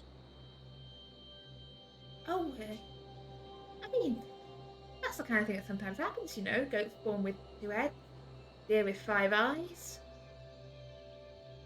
Not that strange. You never seen a 5-eyed deer before? No, I haven't. Haven't indeed not.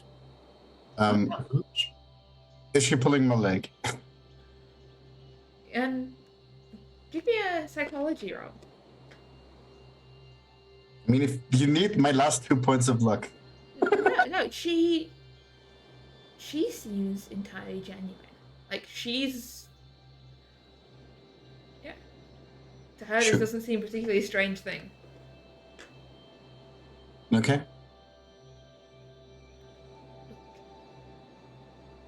She kind of lowers her voice and sort of leans in Maddie and goes, I know this might look, well, looks bad, I know, but it didn't mean anything. He would have let me go once he found the key again.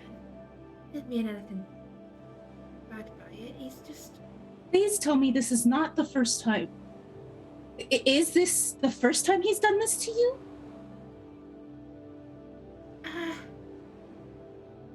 Second, he let me go the first time.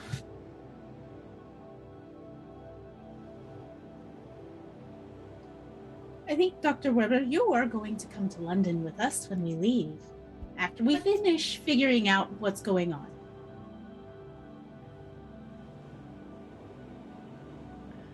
There's nothing going on. It's all in his head. We had a bit of a wander down that path. Quite nice, the forest and the woods around here. There's a curious set of stone circle of some fashion at the end of that path. Yeah, the stone circle, right? Yeah. Have any old stories about the place? Some history to circle?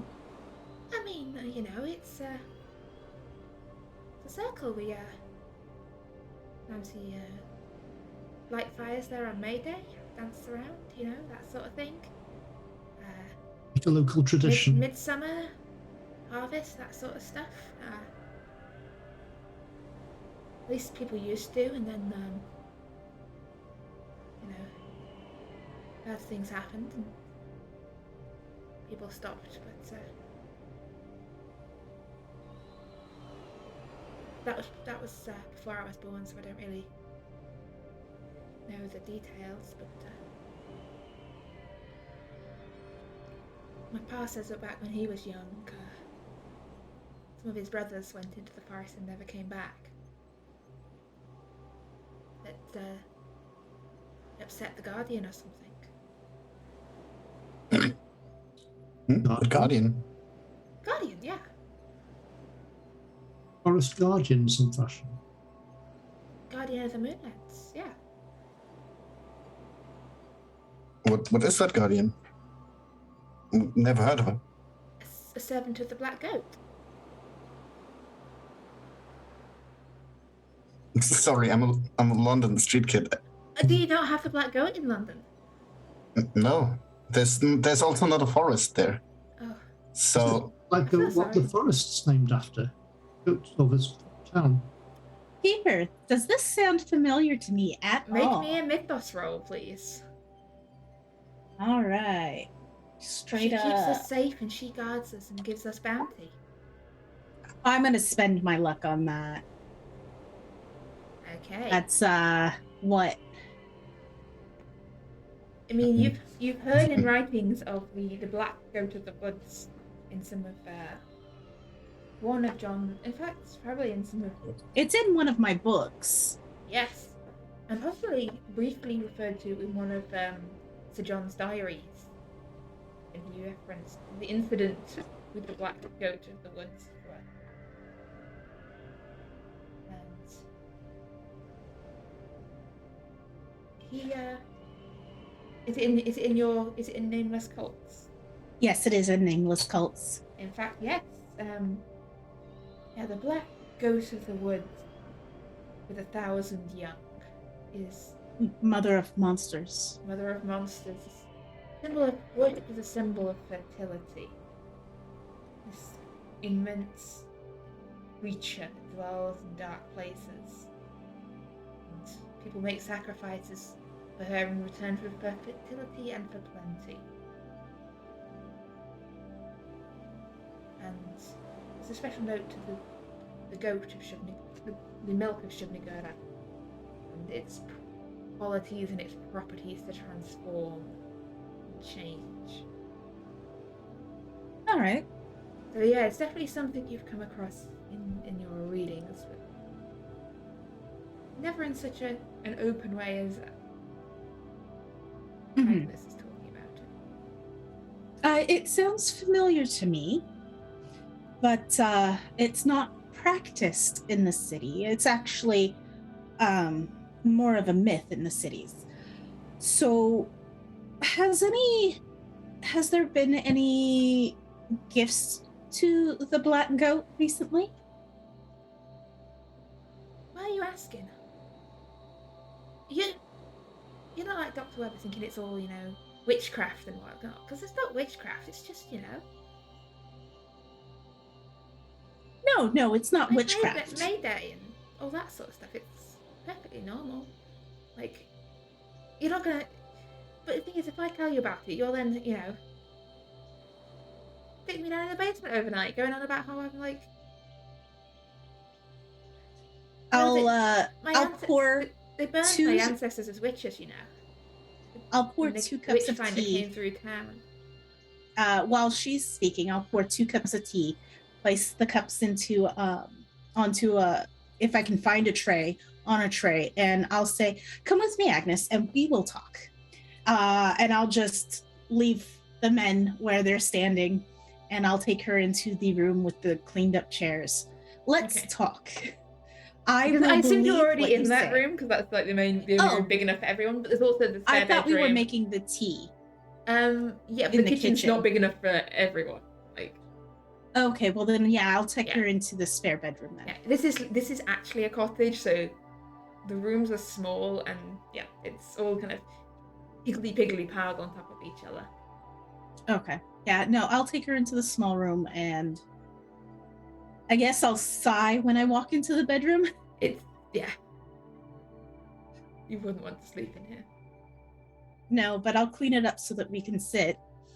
Sorry, I would have dusted, but it's been awfully busy. What with Tildy's got a baby coming, and I couldn't. And then I got one thing another, and getting an awful lot about me moving things the last couple of weeks. So I kind of left most things as are, and just been making this tea and whatnot. So tell me more.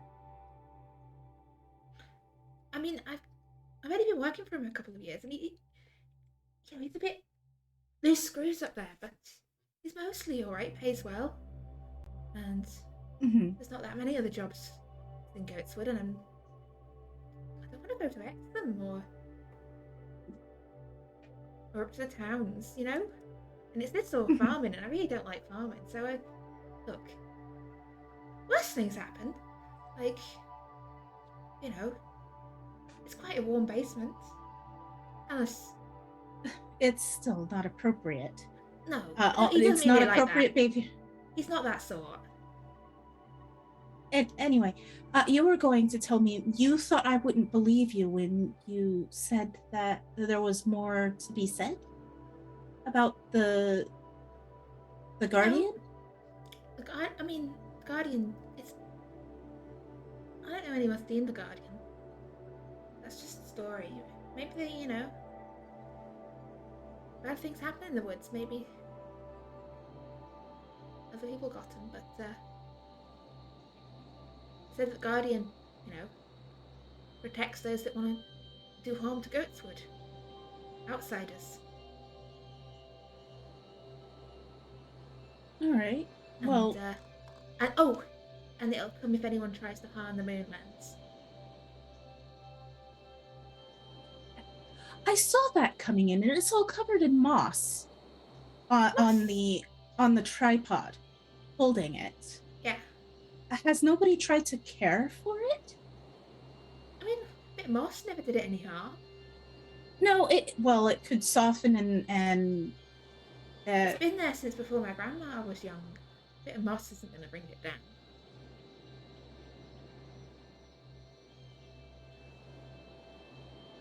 All right. Well, Dr. Weber told me it had been here like for the Romans, and that must have been like hundreds of years ago. is it made of stone instead? I thought it looked. Was it made of wood or stone or Wood. metal? It actually probably looked to be metal.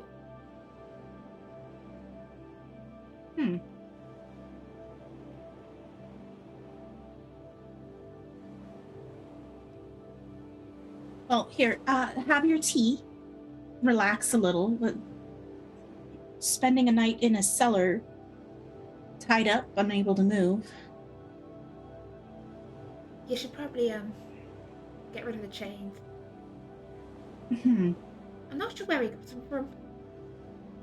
You probably always had them. What kind of man keeps chains? I don't know. It's likely he's not had some sense about him for quite a while. He's always been mad. Everyone knows that. Long as I've lived, there's been, mad old Dr. Weber on the edge of the woods. With his Well- stacks of books and his muttering and throwing things at you if you walk too close to his door. Well, We had to start taking we used to take a different path to get to the circle in the woods to avoid his house. But then if you tree if you fell, so we went really back to using this way this year. if you really need to have an excuse, state that he was ill for the night It's a good and idea. you stayed overnight to help him. But yeah, I better get back. Tildy's looking for me then. She'll. Apparently your mother as well. Yeah, they don't like me working here. Oh, thank you rather- very much. They'd I'm sorry. They'd rather I get married, but Some people aren't made for marriage. I'm not married. you're not married, but you're I'm a not scholar, married. not married. You're a scholar, Mm-hmm. but you're a woman. I was raised in America.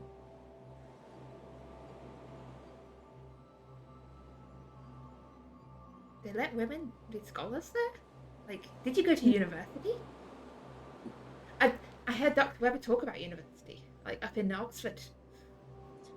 No, I didn't get So to they go taught to him everything he university. knows. I learned quite a bit, but not in the way that men learned.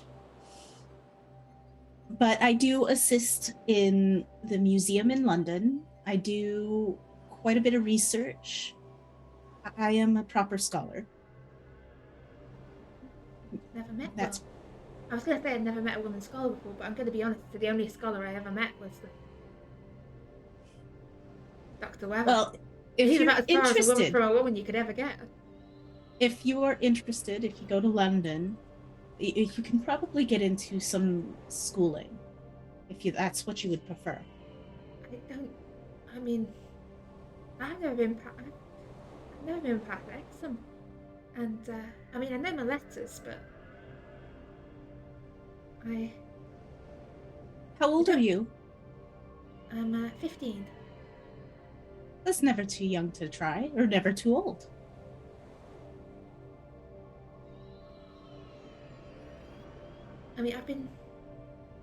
I know my letters and I can read, because Dr. Weber insisted so I could help him and get him better. Well, but if you ever want to get out of this area, look me up in London. I live in Grosvenor Square. Grosvenor Square. Mm-hmm. Is it a big square? Yes. But they'll know me. Miss Maddie, Martha Carter. Actually, I will take a card out of my reticule and give it to her. I don't have one. That's fine. If you wish to look for me in London. Anyways, you should finish up your tea and then head home. we'll deal with Dr. Weber. All right, but I mean, I know. Look, he's old, and Mm-hmm. Well, we might try to believe a word he says. Very well. We might try to convince him to move back to the city. Well, good luck. Brushes down, brushes some more of the dirt off her skirt. It's like a stretch. And slips out the kitchen door. Meanwhile, the gentlemen have been left alone with Dr. Weber.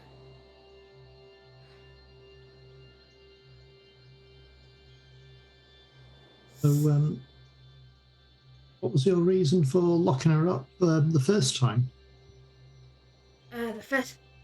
She did misunderstanding. She said she'd been out into the woods, thought she'd been to the circle, but I mean, she had, but she swore that nothing happened. That they just lit a fire. Well, I couldn't bring myself to do anything permanent, so I had to let her go. I couldn't leave her there, and I couldn't kill her, so her father had come down on me, and had a look at this stone circle. If it was just her, then I could deal with it. But there's a whole lot of them. It's at least a dozen of them. Curtains, and then there's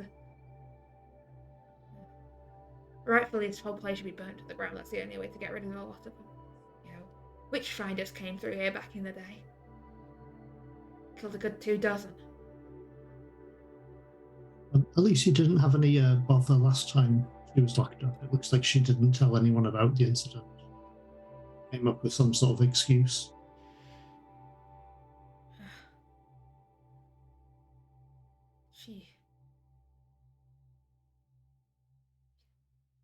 Don't know why.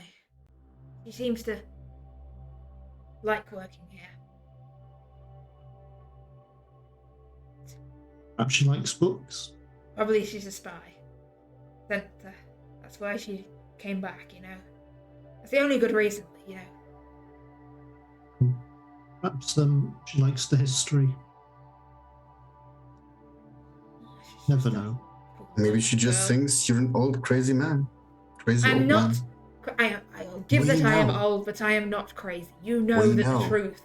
We know, but not everybody does. Insane, but they are. There are things out there in the woods. You heard you saw it, right? You said the deer. Yeah. There. But there's worse things out there. Not everybody that is around there sees that stuff. Part of it. She might not be. She might just have no clue and think you're just the crazy old man that she's taken care of and being lenient for that.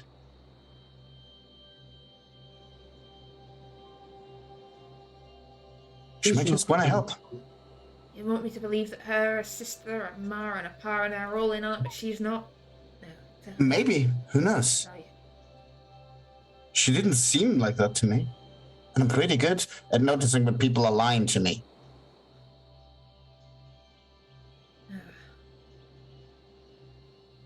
Well, I didn't need to find out I'd locked people up in my basement. People take exception to that sort of thing. And be much of an exception if it happened twice at the same time. Strange that you had the chains here. Where did you get the chains from? They were there when I moved in. Oh. Don't know who had this place before me, but some local died. Now that's a bit worrying.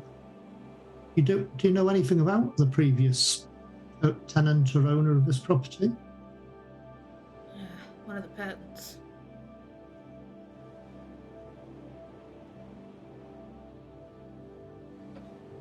Some distant cousin. And this is, a good almost 30 years back. Long dead and in the ground. Which is, if I was a brave enough man, we're all that couldn't be. They might look like normal folk, but they're not. They're not.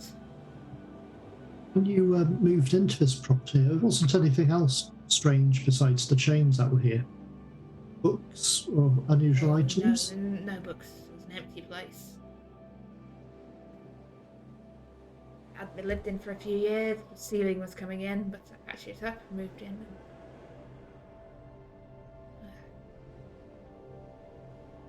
Miss Carter, you're back. All right, so what do you know of the Mother of Monsters? The thing that they, as I said, the thing that they talk of, that they whisper of, that they... I will share with Dr. Davenport and Mr. Bernice what I know of the Mother of Monsters. Mortimer, you definitely have come across the mention before? I believe in one of the books I've got, there's some mention of like the horn board, but I don't actually know what that refers to. That is Make me a mythos roll, please. See. I did, just on the off chance I failed it. Yeah. I just did the roll based on what I've heard of No, something. actually, no, you haven't really heard of anything. I was misremembering what was in a certain book. I've not heard of anything about that. Most of the things I've heard relate to the deserts or deserts. John said it was some foul demon, some unclean thing. possible. The milk of that she-goat is thought to cause changes, but she is worshipped as a fertility and harvest, and not much different than some of the older gods and fair folk of... Oh. You haven't seen what I've seen. It's different indeed. This thing. How should we best tackle this then? Well, as I said, I suppose burning Goatswood all to the ground is not a solution. No, and it would probably cause worse damage to you, because they often protect. I am an old man. I don't think it would be that easy to burn the place. The wood seemed quite damp. The stone circle we visited, we noticed there had been a burn in there, but it was quite some time ago. The grass and plants have started to grow through it, so it looks as if they've not actually done anything related to that burning ceremony that you had witnessed years ago. Certainly not for some time. Agnes says there were that fires in the woods at the start of the month. Agnes says that they use that area for like the early May rituals for fertility.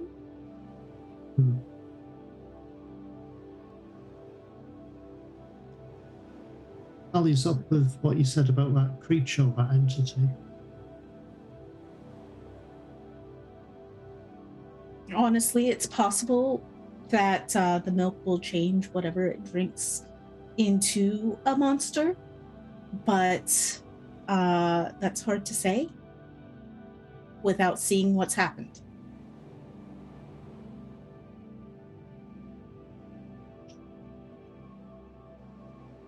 Whether you mentioned you'd seen people going to and from along that path? Yeah. Do you make notes of them at all? Yes, There on the table, next to the picture. I'm just curious about who was travelling that way most often, or what sort of timings they were travelling. So as you look down the list, you see the time. The names that come up there most often are various people with the surname Purton. and others. There's a few other names, but there's definitely an abundance of curtains on there. And most seem to be going in the afternoon or into the evening, heading down that way. I think at this point I'll continue my organizing of the room's books and papers and things while we're talking. I can't have a room of books look this disheveled. You think it'd be worth us trying to find rooms in the town itself? We could talk to some people and perhaps find out more about this. I'd not sleep in the spare room here. We could perhaps find out more information about the traditions. Doesn't that mean we'll have to come back in a year and, spy on the rituals so we can see what actually is happening? Well, we know when the seasonal rituals are done. If what we've been told is correct so far, like midsummer and things like that. So it's not going to be anything like that for some time. But,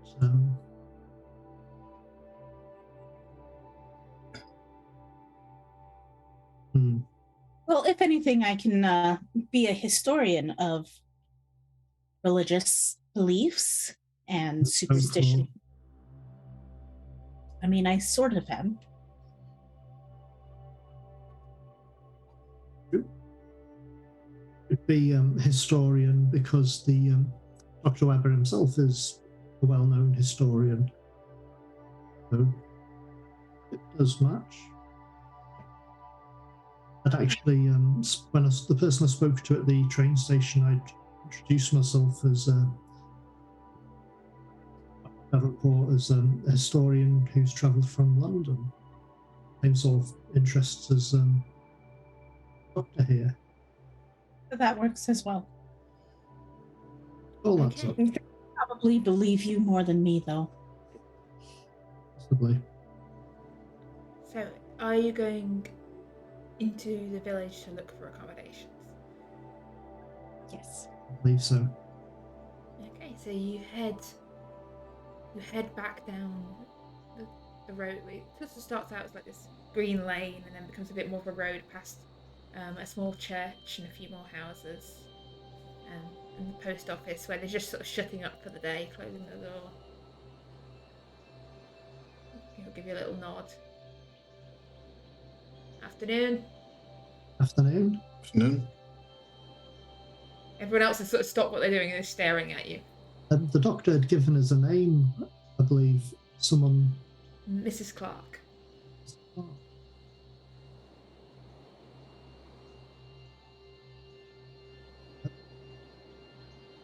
So the gentleman who'd be shutting up the station or the post office? Post office. Post office. We'll probably end up wandering towards him, and if he'll probably know everyone here. Well, it seems everyone knows everyone here. Can I help you? Good afternoon.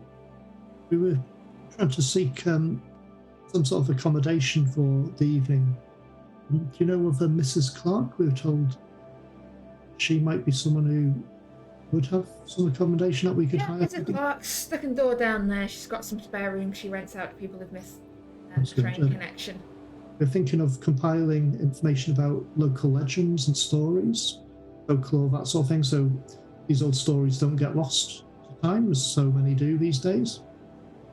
It being in London, we don't tend to hear a great deal of the local stories of towns outside London, so we wanted to make sure that sort of knowledge is preserved. Well, good luck with that, I suppose. An unending task. Well, if you need to send any letters, post office open 9 till 5. Thank you for your time and the information. We'll, he watches you all the way as you leave. Excuse me, I will hang back just a little bit. I I did not bring any clothes. Is there anywhere I can purchase any overnight clothing?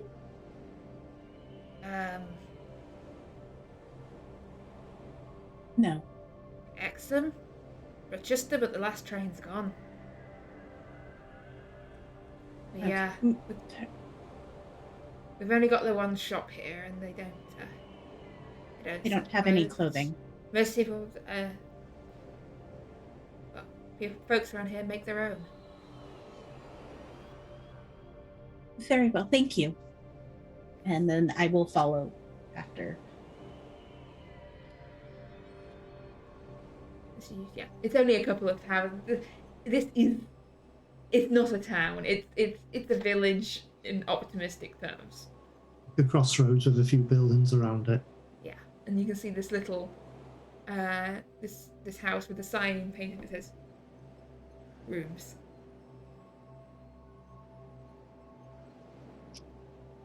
That's where we'll head. Yep. Afternoon. You missed the train? Something like that, yes. Afternoon. Are you Mrs. Clark? I am, yes. We've been told you might have some rooms available for hire. Yeah, how many do you need? I've got 3 rooms free at the moment. Do you want to take them all? I think very likely, yes. I mean, Right. She Sure. names you a very, well, actually not a very cheap price. It would be a fairly standard price in London. Like, this is not a cheap room. Considering when you get there, it's literally just a room.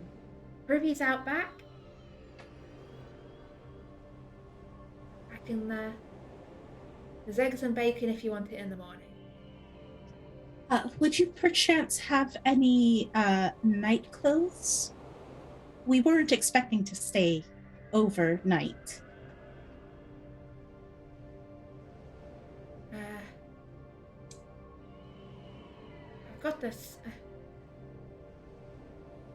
a spare flannel if you like it. It's just a shift, but cost you To extra. sleep in, that's fine. Right.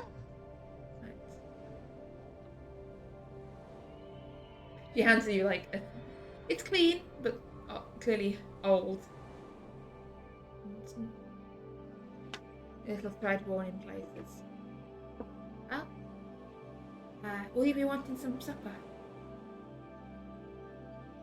Yes, please. Right. I've done there's a venison stew on if you want some. Sounds great. Okay. Yes. Come through. Right. And she Beautiful. spoons you out some bowls of mashed potatoes and thick meat stew. I'll be sitting there and looking at that stew and thinking about You're thinking how many eyes? how many eyes did the animal have that I'm just eating right now? But I'll just eat it anyway.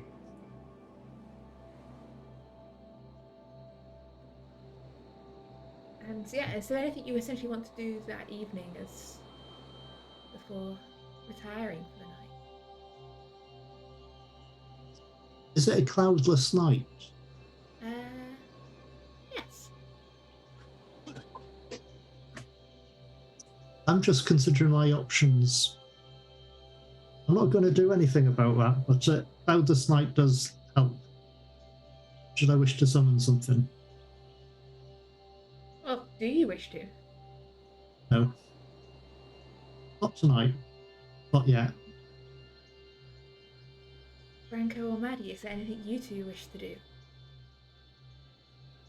I would just, make sure that everything is locked, that I have another way in and out, so I just can feel safe in here. So I'll just make a scan of my room. has a latch on the inside. The window doesn't have a lock on it. Okay. So it's gonna be fine. I'm just gonna go through and look everything up and down, scan the room basically. Being a bit nervous, being a bit on edge, but then trying to, calm down and hit a bit. It's sort of late afternoon or early evening. I mean, by the time you've been out, it was late afternoon. It was afternoon when you arrived. You went to the woods. A bit late to wander around the village and have a look. I mean, if you want to wander around the village, you're welcome to. You've got time essentially between dinner and bedtime, and it's still light out. For a good It's still while. light out. After dinner. Good. Yeah. Mortimer would be able to just have a bit of a wander and have a look at that moon lens. Okay. So you have a wander out. You see this. Yeah, it's this metal tripod structure, mossy around the base, with this lens at the top, and looks almost like some piece of the large version of some sort of astronomical. I'm trying to think of the right word. Asteroid? Telescope? Not quite a telescope. Some sort of. Yeah, I guess. It's a tripod with a strange lens and these mirrors on Oh, I'm trying to think of that nautical device I use. A compass? Yeah, that's the thing I'm trying to think of. Like a sextant sort of. Sextant. Yeah, sextant. Yeah. That's what I was thinking of. I was trying to look for. I'll have to draw a reference picture of what I'm talking about for future reference because I can't find. Just have a look around it, not getting too close as such. Just having a look to if there's any markings on it or where the moss, if it's been disturbed or anything like that. I mean, the moss doesn't look like it's been disturbed. One thing you'd notice looking at it is that it looks in good condition. Like it's not rusted at all. It looks brand new, apart from the moss around the base. Like the metal is smooth and has a dull shine to it. But apparently, it's been there for a long time. Yes, that's what they claimed. And as you're looking around this, you hear voices, raised voices. This is getting. By this point, the sun is starting to go down. So the sunlight, the setting sun, sort of glinting off the lens, and sort of refracting around in these rainbow-like arcs around the square. It's really quite beautiful. You hear raised voices. You hear a woman going, "That bastard! He will not get away with it! I don't care how much of a fool Agnes is. She's not going back there. We should have got rid of that man once and for all. The first time he decided it was a bright idea to start meddling in our business. And now, calm yourself, Tilda. He locked Agnes in his basement.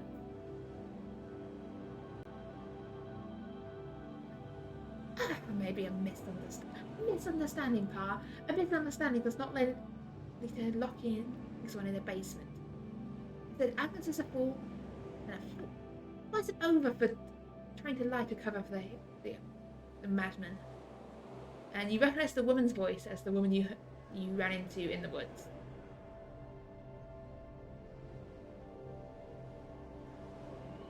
Did anyone else come with me for a wander around? Yes. I think I would have. Also, it was still light. Yeah. Yeah. If it's still light out, then Franco would have followed out, yeah. Yeah, I don't know where the voices are coming from. A house on the just next. This is a small place. It's loud enough that you can hear them coming through basically an open window of the house. I'll turn to Miss Carter. I believe the woman who's speaking of there is the young lady who we encountered on the path. Was the stone circle. Then Well, they're not having the discussion out in public. We can't really do much of anything. Very true, but it does look as it's probably a good idea to for the doctor to relocate. Well, we'll have to make arrangements for that to happen. I'm quite concerned as how they already had the chains in the property. Apparently it was a family home of theirs. He said it was a what was the name he said he was? The same surname as Agnes's. Hurton.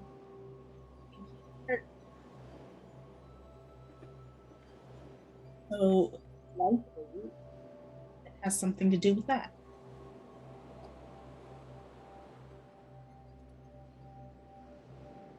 Perhaps.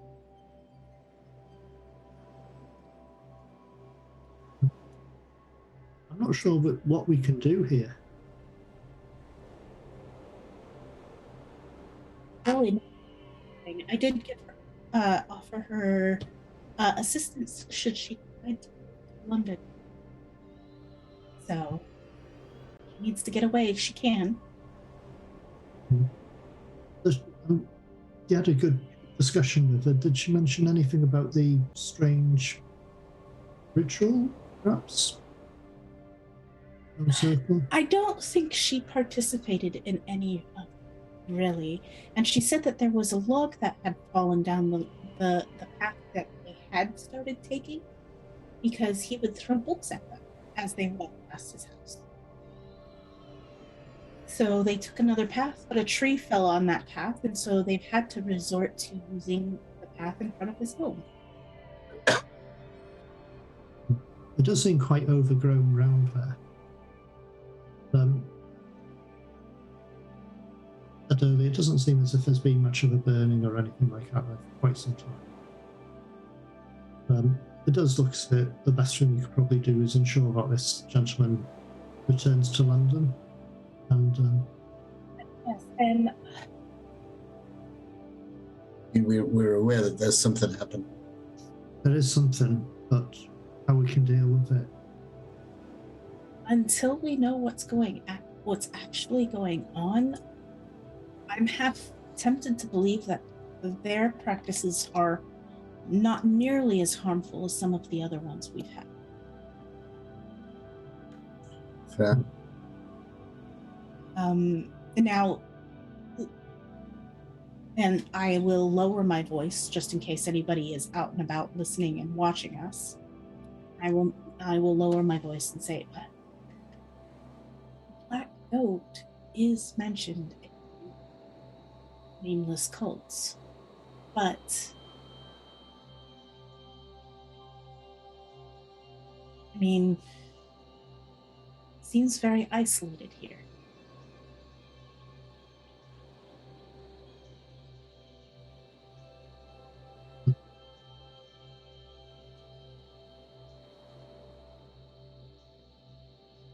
Whether it's a harmless one, whether there's people being harmed, killed, or punished. I mean, once upon a time they would have,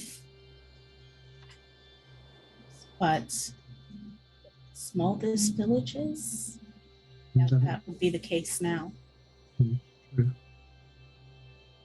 But perhaps outsiders will have to be careful on the off chance.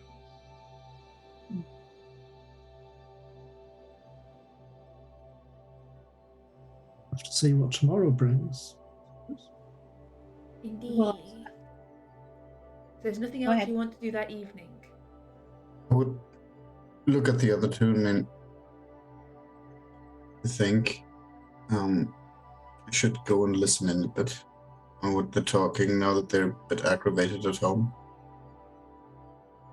I mean, a bit dangerous. And also not the most stable right now. But could yield some information on how safe or not safe whatever they do is. I assumed you moved away from the Purton's window. Yeah. But the argument Probably seems keeping the to voices down. have much Yeah. lowered in volume, and actually you see as a figure comes storming out of the house with the conversation been going on, and you see Tildy again, like sort of hitching up her skirts as she heads off down the path that leads towards Woodsview and the woods. And she's running to the forest right now. Not running, more like walking briskly. All right. Puffing about, Like walking with purpose. waddling, depending on how pregnant she is. Yeah, it's probably a bit of a, like, she's moving with decent speed, but yeah, she is pregnant, and it's as fast as possible. But okay. yeah, while still being a walk and not a run. That'll be towards the cottage.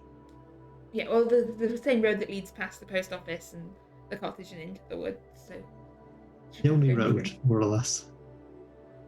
the only road that goes that direction. Yes. All right. Shall we wander that way briefly before Yeah, let's just go for a walk, right? we've So got you- our accommodation sorted? I mean, it's still light out. The Yeah, the sun's going down at this point. Well, just an evening walk, and then. I mean, if we're stuck on the countryside, right? Yeah. So as the sun. yeah. Yeah, Maddie. You go I'll gladly go with, but I am going to take someone's arm, so whomever's arm I take. Yeah, as the sun dips down behind the trees, you follow past. You see there's a light burning in the window of the cottage, and Matilda carries on past the cottage into the woods. As she stops to light a lantern, and now moving slightly slower now as the path narrows into the woods, she's heading into the trees. Yeah. I'm gonna sneak behind her. I mean, it is night, so either you're moving in complete darkness or you're going to have to light a lantern of your own. I mean, don't think we have a lantern with us. there's some moonlight, but under the trees it's getting quite Yeah, dark. yeah, sure. It's dark under the trees. Yeah. And I will grab hold of the arm that I am holding and squeeze a little tighter. So the only light you've got to sort of guide yourself is a small bit of moonlight filtering down between the trees and Matilda's lantern ahead of you. Did she have the lantern with her, or did she Yeah. pick it up? She took a lantern with her. Are you following her? I'm gonna be sneaking behind her, trying to keep up enough to use her light. So, just to be clear, you are trying to stay within the pool of light from her lantern. Not within, but close enough that the ambient light that her lantern produces is enough for me to see around me. So Okay, in make that me a dim stealth light roll. zone. You have a penalty die here. Okay.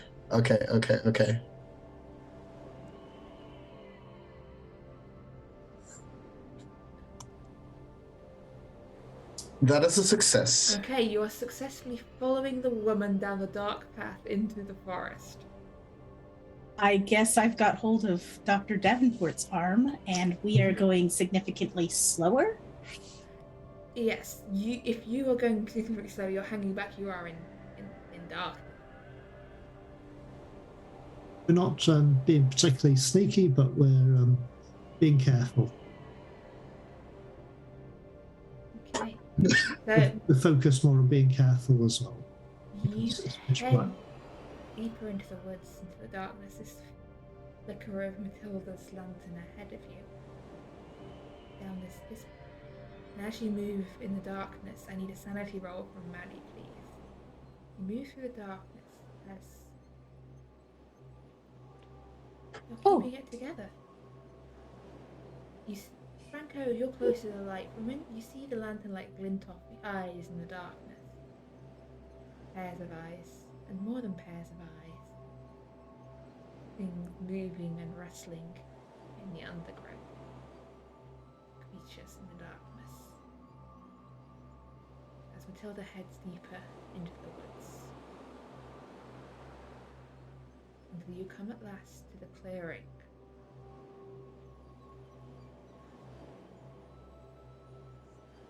And Matilda steps forth into the clearing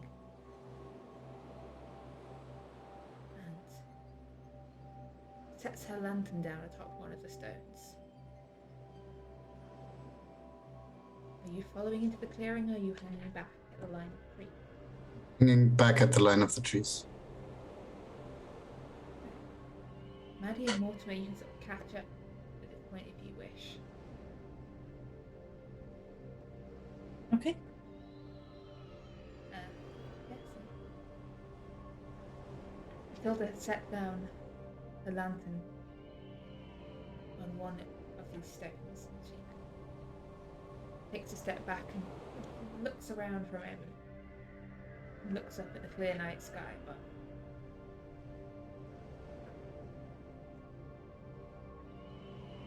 and as you watch, she walks around, so she sort of paces around the circle. Once one direction, once back the other, once one direction.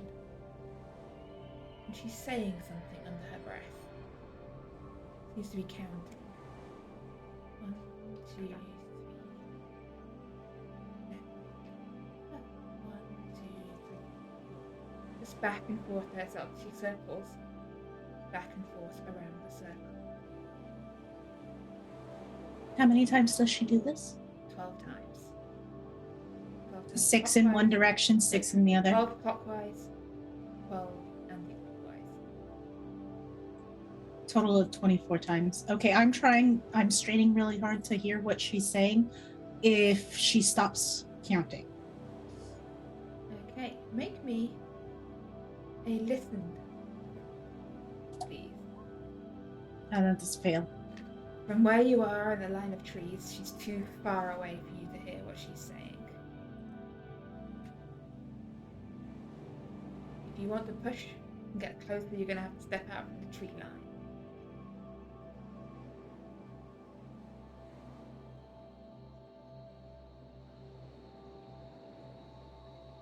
Hmm. You wish to. What do you I wish? do want to. I am going to let go of Mortimer's arm and step just inside the tree line. But just inside the clearing, just inside. So another roll for listen. Yeah. Still can't hear what she's saying, but She sees Another she 13 turns. points. You can't use look on a push roll. Oh, right. Yeah. She gives a little shriek as she sees you. Who are you? What are you doing here? Stay back. I'm Miss Carter. I saw you rush off kind of in a hurry. We heard shouting. I wanted to make sure you were okay. I am fine. This is none of your business. I'm the one who found Agnes. That Madeline's basement. He is out of his mind. We're going to try to move him into the city so he can get proper care. Proper care. Good for the likes of him. He locked a young woman in his basement. My sister. Yes, he is not sane and he needs to be in a hospital. And your sister... He refuses to leave. I tried to make him leave before. He would not leave. I will make him leave. And I say that with very strong conviction. I'm giving you a bonus down. No, I think it's a persuasion roll, not to get her to believe you, essentially. But you're good. Yeah, I'm giving you a bonus die because. On what? Persuasion? Yeah. What the hell? I don't. You say that, but your outsiders lie. They come, they lie. You see, you're like him. You come looking at us like we're beneath you, like we're creatures for you to understand. You will never understand us. I suggest you turn around, walk back down that path and leave these woods. Honestly, I want to know what's going on. Leave. Leave us to our business. This is not your business. You are an outsider here. This is none of your concern. Quite a few many things have been my concern lately. Most of them led to almost death. And if you carry on meddling, you will regret it. Leave the Goatswood. Leave the valley and leave us alone. Even if I don't mean harm. You are an outsider. Outsiders always mean us harm. Not always.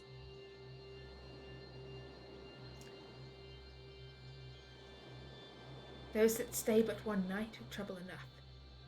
Those that stay longer, they always bring death and trouble with them. Who's died? Last time an outsider came sticking his nose around in business. My father told me the stories. Came asking questions. Talking about our stories, wanting to know things. Poking around in the woods. I'm going to tuck my skirts around me and I'm going 12 died. 12 were buried out here in these woods. Beneath where you stand now. Outsiders bring death to the woods. You're not welcome here. Leave. I had already started moving, so I am tucking in and I'm actually kneeling, sitting on my knees on the floor in front of her. Not right in front of her, but where I was standing.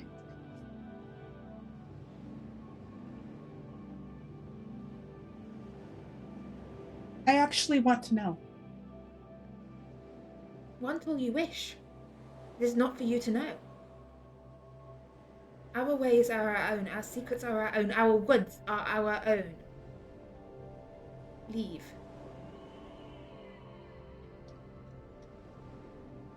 Else I shall make you leave.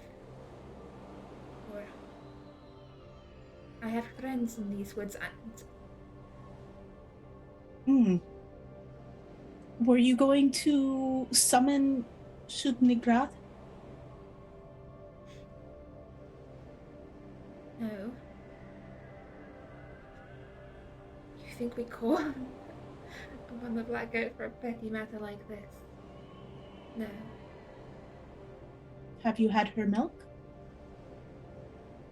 As I said, our secrets are our own. Obviously, I know more of the secrets than most people. You're a meddler. Messing with things you should not. I interfere when it means harm. That is all. If you interfere, we shall mean you harm. Leave us, and we mean you no harm. Leave this woods. Take the madman with you. What about your sister? Never come back. Your Agnes sister doesn't want to be here. She is one of us. She belongs here. She doesn't want to be. She is one of us. Stay away from her. I don't move.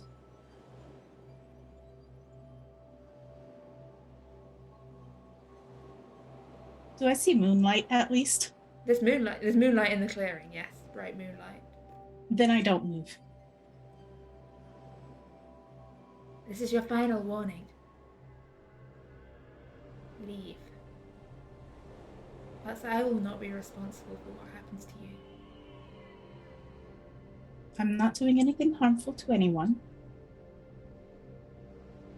I have told you that I will have Dr. Weber removed from this village. Well, go, remove him then. Why are you still here? Because it takes more than a day for that to happen. As I said, the train leaves tomorrow morning. Take him then. And leave now, all of his things here? That's not going to happen. So you admit that you lie. You say that you'll take him, and then you equivocate, you change. Oh, it'll take a day, an hour, a month. Leave.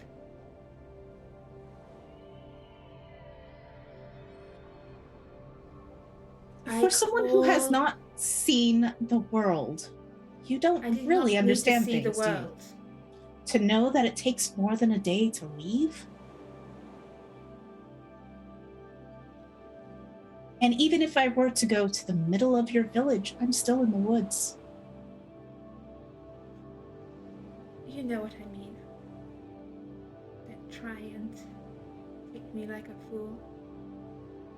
I call upon the Guardian. Through my right of blood, through the right of the woods, I call upon the Guardian of these stones, and of these woods and of these trees. Call upon the Guardian to drive forth the outsider. Drive her from this place. I call upon the Guardian. Come to me. Come to me. And then she follows it with a few more words in a language you do not understand. It's fine. There's a rustling I don't move. of leaves in the trees. Branches seem to sway back and forth. You were warned.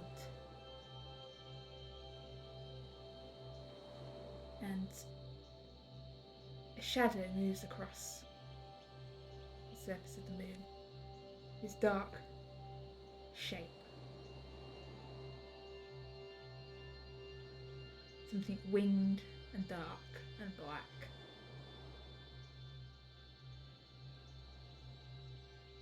It comes circling down out of the dark night sky, and I need a sanity roll from everyone here who's witnessing this. Bill. We all fail.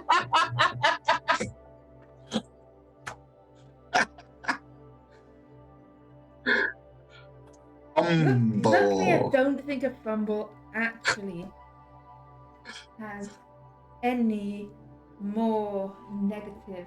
We fumbled sanity rolls several times before. Why is it always sanity roll?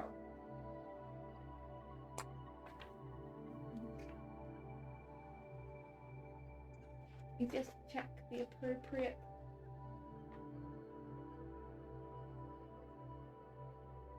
Could you each roll me a d8, please, as this creature thuds to the ground in the center of the circle. This great, twisted. Maddie, could you make me an intelligence roll, please? I think, unless that brings you down below your daily limit. 8. What is my daily limit? What? Let me just. So would that bring you down? It would. Yes, that would bring you. Would it bring you down below 36? It would bring me to 36, I think. Cool. Hold on, let me do some math. 42 minus 8, that brings me to 34. Yes. So you are suffering a bout of madness. You are now temporarily insane. I think Franco 4 would definitely bring you down, so you're temporarily insane. Mortimer, give me an intelligence roll, please.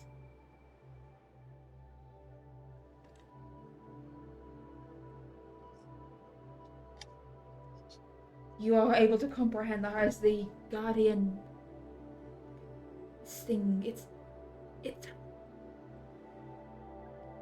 a sort of grotesque mockery of a bat-like creature, overgrown and fleshy in places, and you are all now suffering a bout of madness. And we are running close. A quick Yes? question. Are the bouts of madness if you hit your daily limit?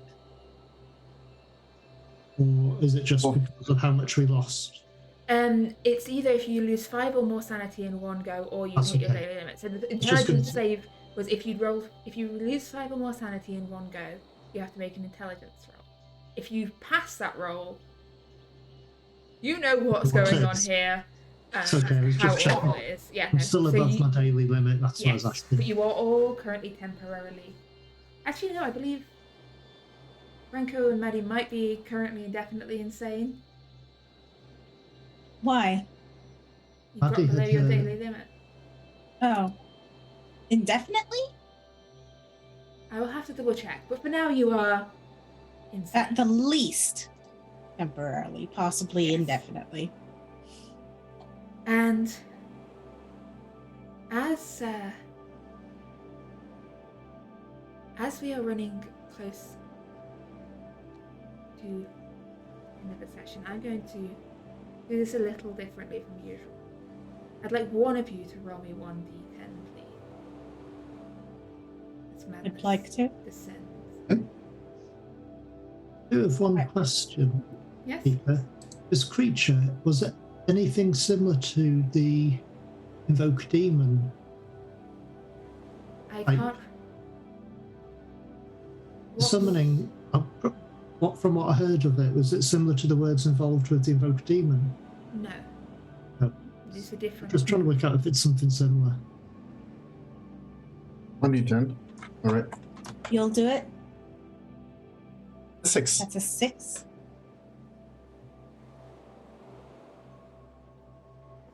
The creature, as you. No, 6 is rubbish.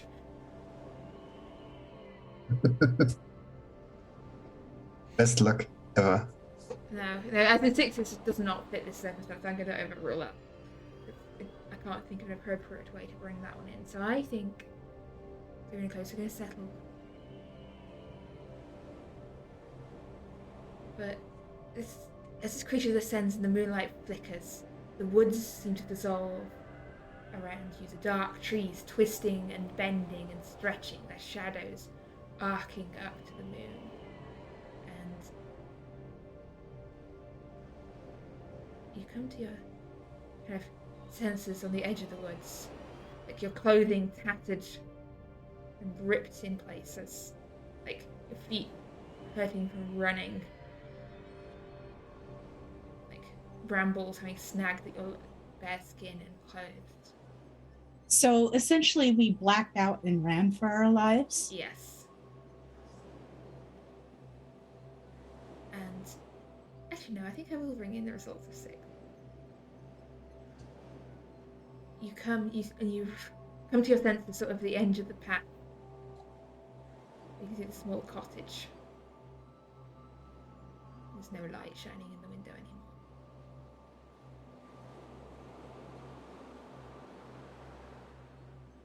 You breathing heavily, you're on the edge of the woods. You can see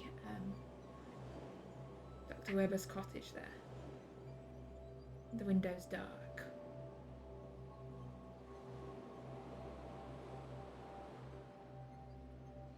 What do you do?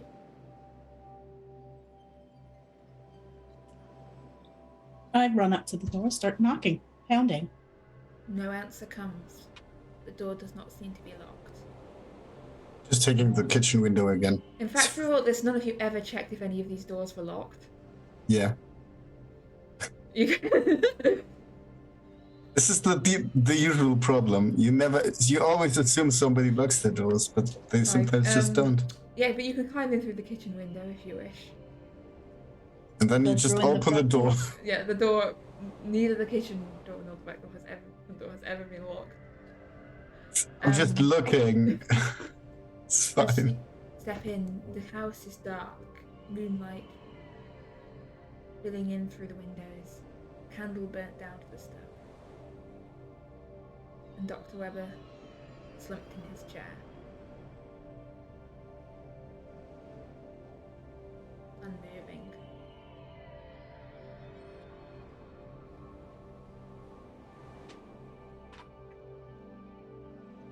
seem to be asleep or dead. I mean, you are a medical man. As you step closer, no medicine roll is required here. He's not breathing. Any obvious So, signs of death? now you can make me a medicine roll.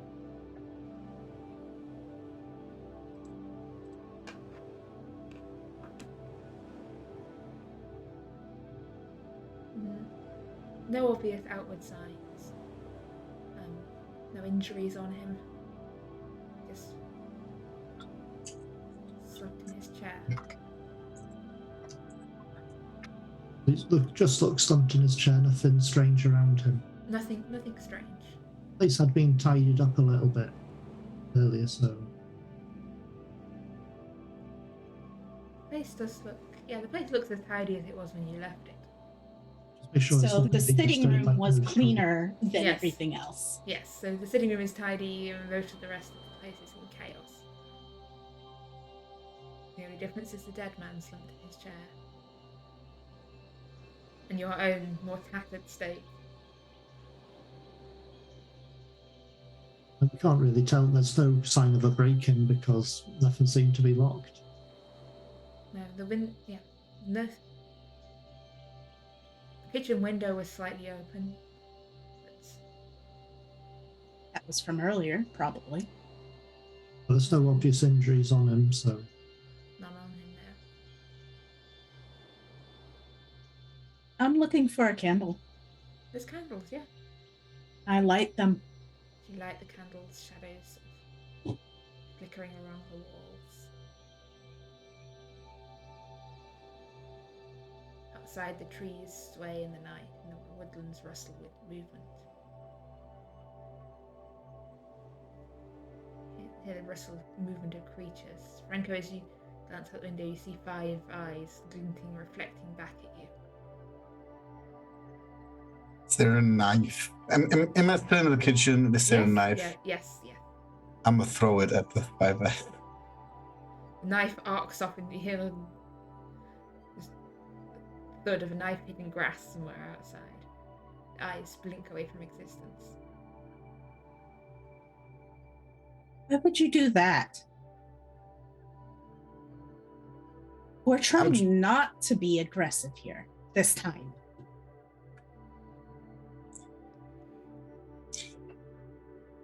We were not the one that started. So, But okay, it's fine. I'm not aggressive. I'm fine. if that window is slightly open, I'll sort of close it. I'll just make sure all the windows are closed. Have a quick check around. I will go check the other bedroom, see if it's sleepable. So it's moderately cleaner. There's a bed, a side table, a wardrobe with some clothes, mostly musty men's clothes, many that don't look like they've been worn or ironed in a long time.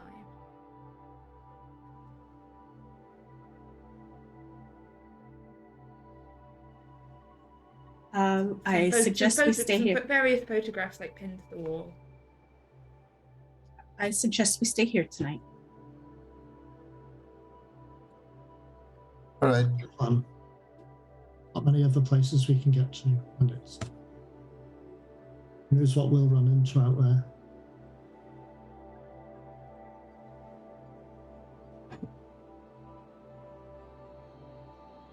So, are you trying to sleep? Maddie's not going to sleep. She's going to busy herself, even if that means just cleaning, whatever, organizing, making, tidying up. She can't sleep. Okay. Are we good to go for 10 minutes or so longer? I am.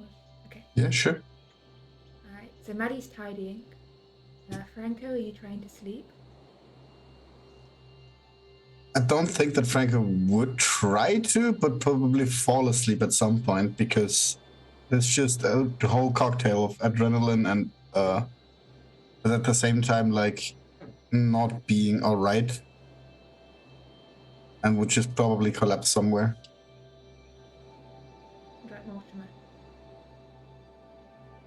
Well, if everyone else is trying to stay awake, chances are Mortimer will try to catch some sleep. Beforehand, he's probably got some scratches and stuff from running through the woods anyhow, so he'll probably just have a check of everyone's injuries, just patch up, clean any injuries. It's nothing serious, as far as I can tell. And then he will try to get some sleep. Unlikely in the bedroom, just probably a chair somewhere. Okay, so you're trying to just... I mean, there's only really one comfortable chair, and it's currently occupied by a dead body. Oh, yeah, I don't think I'll be using that one. I'll probably just find some books. I'll probably slump in a corner on top of some books. Okay, so Franco eventually, like, the wash of adrenaline takes you to him and Mortimer. You plunge both into strange and twisted dreams, where grotesque bat-like creatures swoop through the dark forest behind you, and you see the moonlight dappling down on the stones. And then your dreams twist further. Franco, the waters rise, bearing the forest and all within a deep, soothing ocean. And then you hear the whisper of the trees and the creaking of the woods is drowned out by the sound of the sea calling you back. It's whispering song. Maddie, on the other hand, you're awake, busying yourself in tidying, when you hear a voice speaking from the chair. I turn to the chair. And you see it's not, you're fairly sure you're awake, but it's not Dr. Weber sat in that chair. It's a younger man, handsome, dressed in a black suit. His face somewhat hard to focus upon. Maddie. This is quite the mess you got yourself into here. Careful. I'll repair your mind only once. I'm not going to make a habit of it.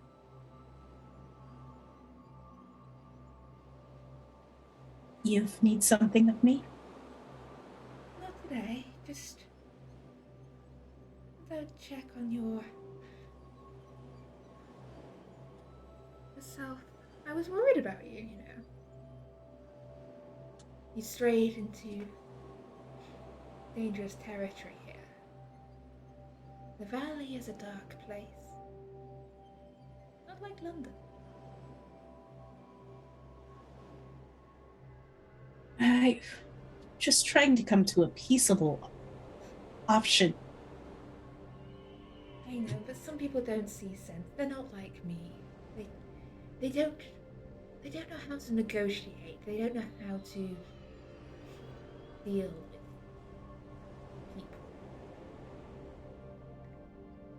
people. Do you have any advice for this situation?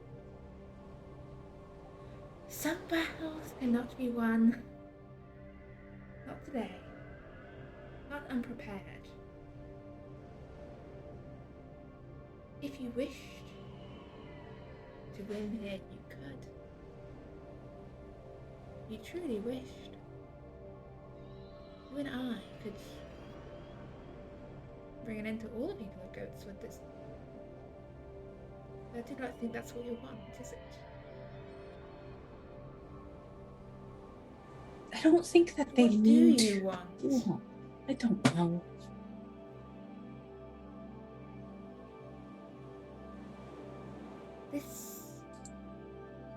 These woods are not your woods, nor are they mine.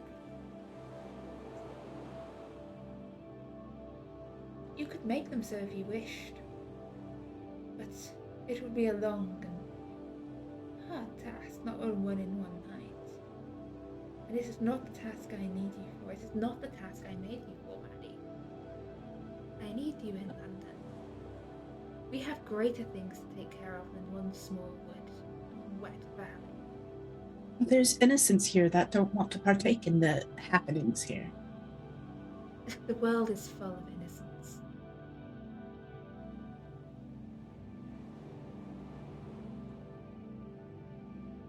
Wherever you look, and wherever they are, whether it's here in London, the same fate awaits them in the end. They should choose how, though. Not everyone gets choice. Choice is reserved for those like you and those who have risen above the soup of humanity, prove their superior worth.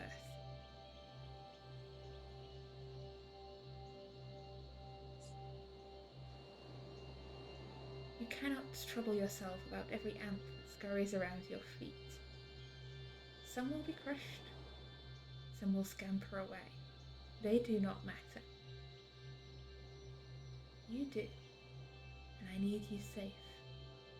There are great things ahead. Plans to be put in place, and I need you, Maddie.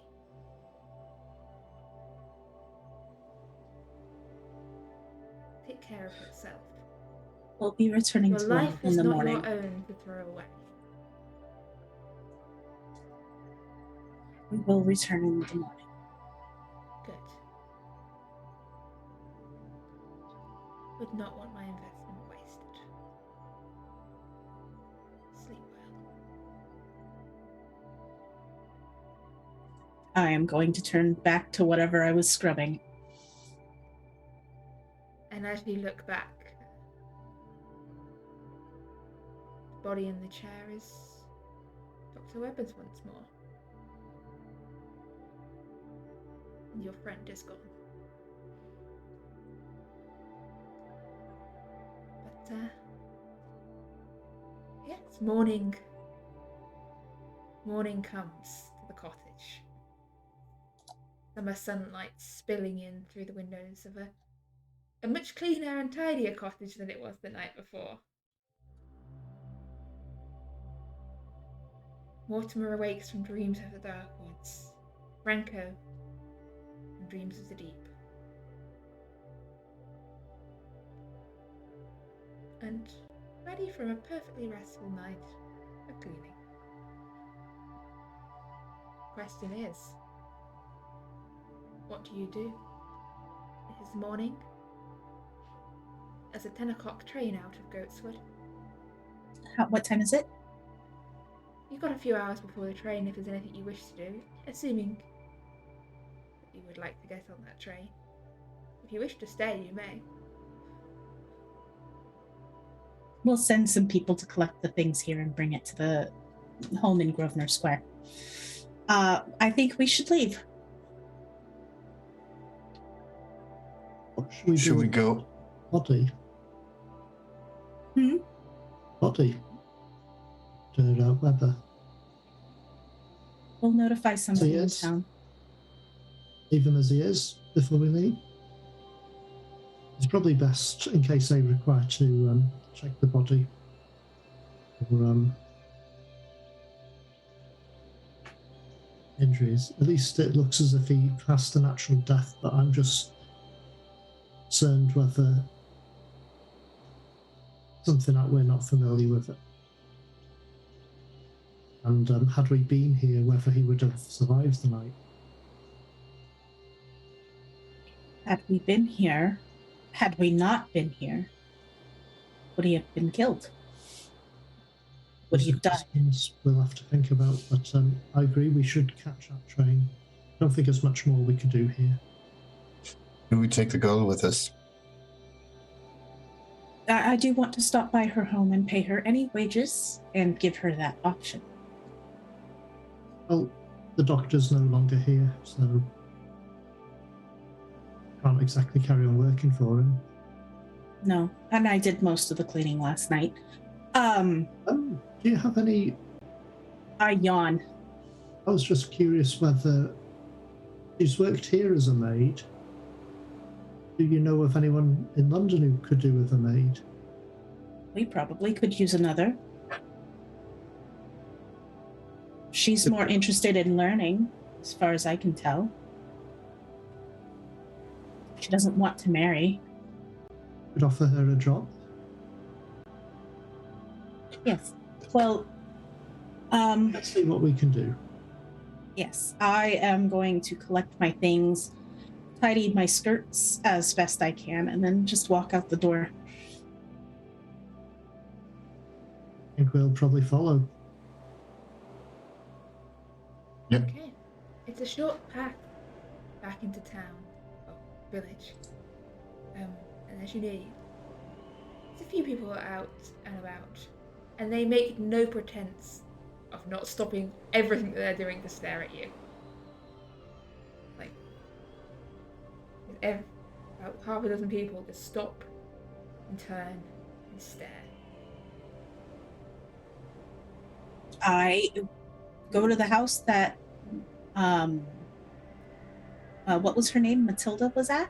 Yeah. That she walked away from. And I knock on the door. Make me a look roll, please.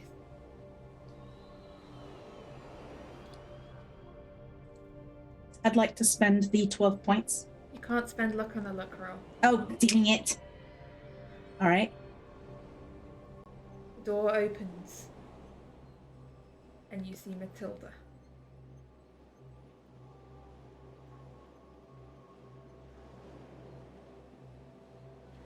We are Still leaving on the alive. next train. Good. Wish to speak with Agnes, please. She doesn't wish to speak with you. Goodbye. Excuse me, and I stop the door. Yes? Dr. Weber has passed away, and I believe she is owed wages. Well, We need to speak with her. you give me any wages that are owed? They go to her. Yes. I will hand them to her personally. Well, If you wish to fetch her, I will wait here. she's not here. She doesn't live here. Then where is she? At Burton House. 3 doors down. All right. And I go Careful, 3 doors you'll down. miss your train. At this point, I think we still have several hours to go. Still got a couple of... Yeah. I'll go 3 houses down and knock. Who's there? What you want? I was told that this is Burton House, and I need to speak with Agnes, please. I'm a father. You can talk to me if your girl's caused any more trouble. Actually, Dr. Weber passed away last night, Oh, and she's owed wages. shame. Mhm. Who can we write to about that? I'll go and get Agnes to send a letter if we need to ask for wages. No, I was going to pay her myself, if I could speak with her, please. Agnes! I mean, you can... I mean, I'm a father. I take care of the accounts. I understand, but I'd like to make You sure see that Agnes she gets... sort of appear behind her father. Looking... hastened.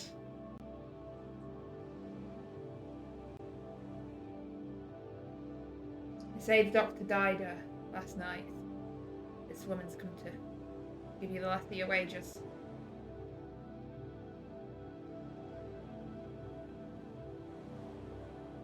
Alright, Agnes is here. Agnes? Yeah. We will be on the 10 o'clock train. Here are your wages that I believe he owed you. And I will try to make an eye connection with her to imply that if she wants to go with us, she can. Oh, I'm gonna say make this is the psychology roll. This is the conveying as much like intent as possible. Okay, psychology. Yeah, I think unless you can think of a better one. I'd say charm or persuade maybe, but I think it's more about just kind of trying to. You don't know him well enough to have like a secret code. I will stress the 10 o'clock, definitely. Mm-hmm. Uh, Have a safe trip back. Remember what I told you earlier. Yeah, I will. And I will pass her a bag of There's a train comes through Goatswood every day almost. Here's your pay. I'm not sure how much she was paying you daily, but Keeper, how much would she have been made? There's some money. Look, Some money. Oh, okay. Between pre-decimalization currency and inflation, I'm going to be honest and say I really struggle with Victorian currency understanding. Okay, can I just say like 20 pounds? Definitely a lot less than that. I'll give her 20 pounds then. I think that would have been quite a lot of money. I think that's quite a lot of money because I'm trying to work out how much I can. My spending. Let's see. My assets. Don't trust what it says on that because that's not calculated for gaslight. Well. Let's see. Spending level. I have 10. Cash. I have 96. So I probably have that much. Yeah. Unless you want me to roll, well, maybe cut it down to 15. You can give her what is a massive amount of money, for her. For the job. For the job, like essentially, you're massively overpaying her here. Or are you trying to give her like a shilling or a couple of shillings?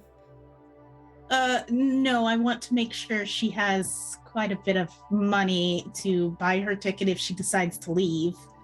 I think we probably feel. I mean, a few pounds would definitely, I think, be a lot. Well, then 10 pounds then? 10 pounds. Okay. Then I give her 10 pounds. Like, her eyes just light up. Her father kind of stares down at it, like, looks up at you, like, thank you, Mom. Considering what she's had to deal with, I think this is a decent compensation. Yes. Thank you. All right, well, we will be on the 10 o'clock train if you, we'll be waiting at the train station the rest of the morning, I think. Thank you. And I will turn and leave. Okay. So, as you turn and leave, you wait at the train station a short while in the summer morning. A train pulls in, like, bags and boxes are loaded on. Porter helps you on. The station master glares in your direction. And just as the train is pulling out, the whistle blows, it's pulling out to Goatswood, a figure comes rushing up the platform and leaps onto the train. Is it Agnes? It's Agnes.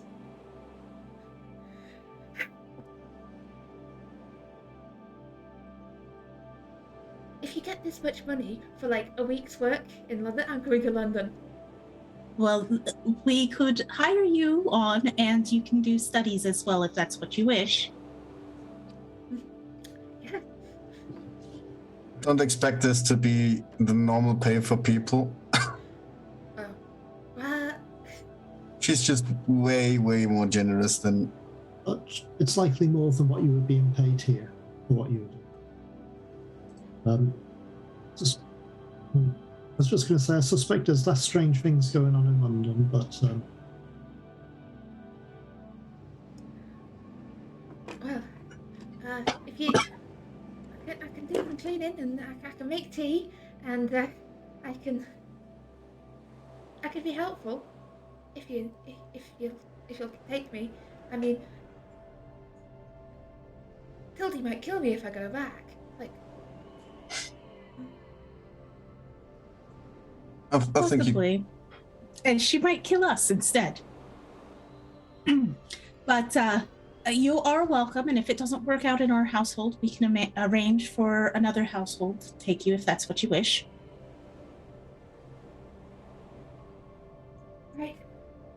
And with that, the train pulls away from Goatswood, leaving behind the thick nest of dark trees and all the secrets nestled within.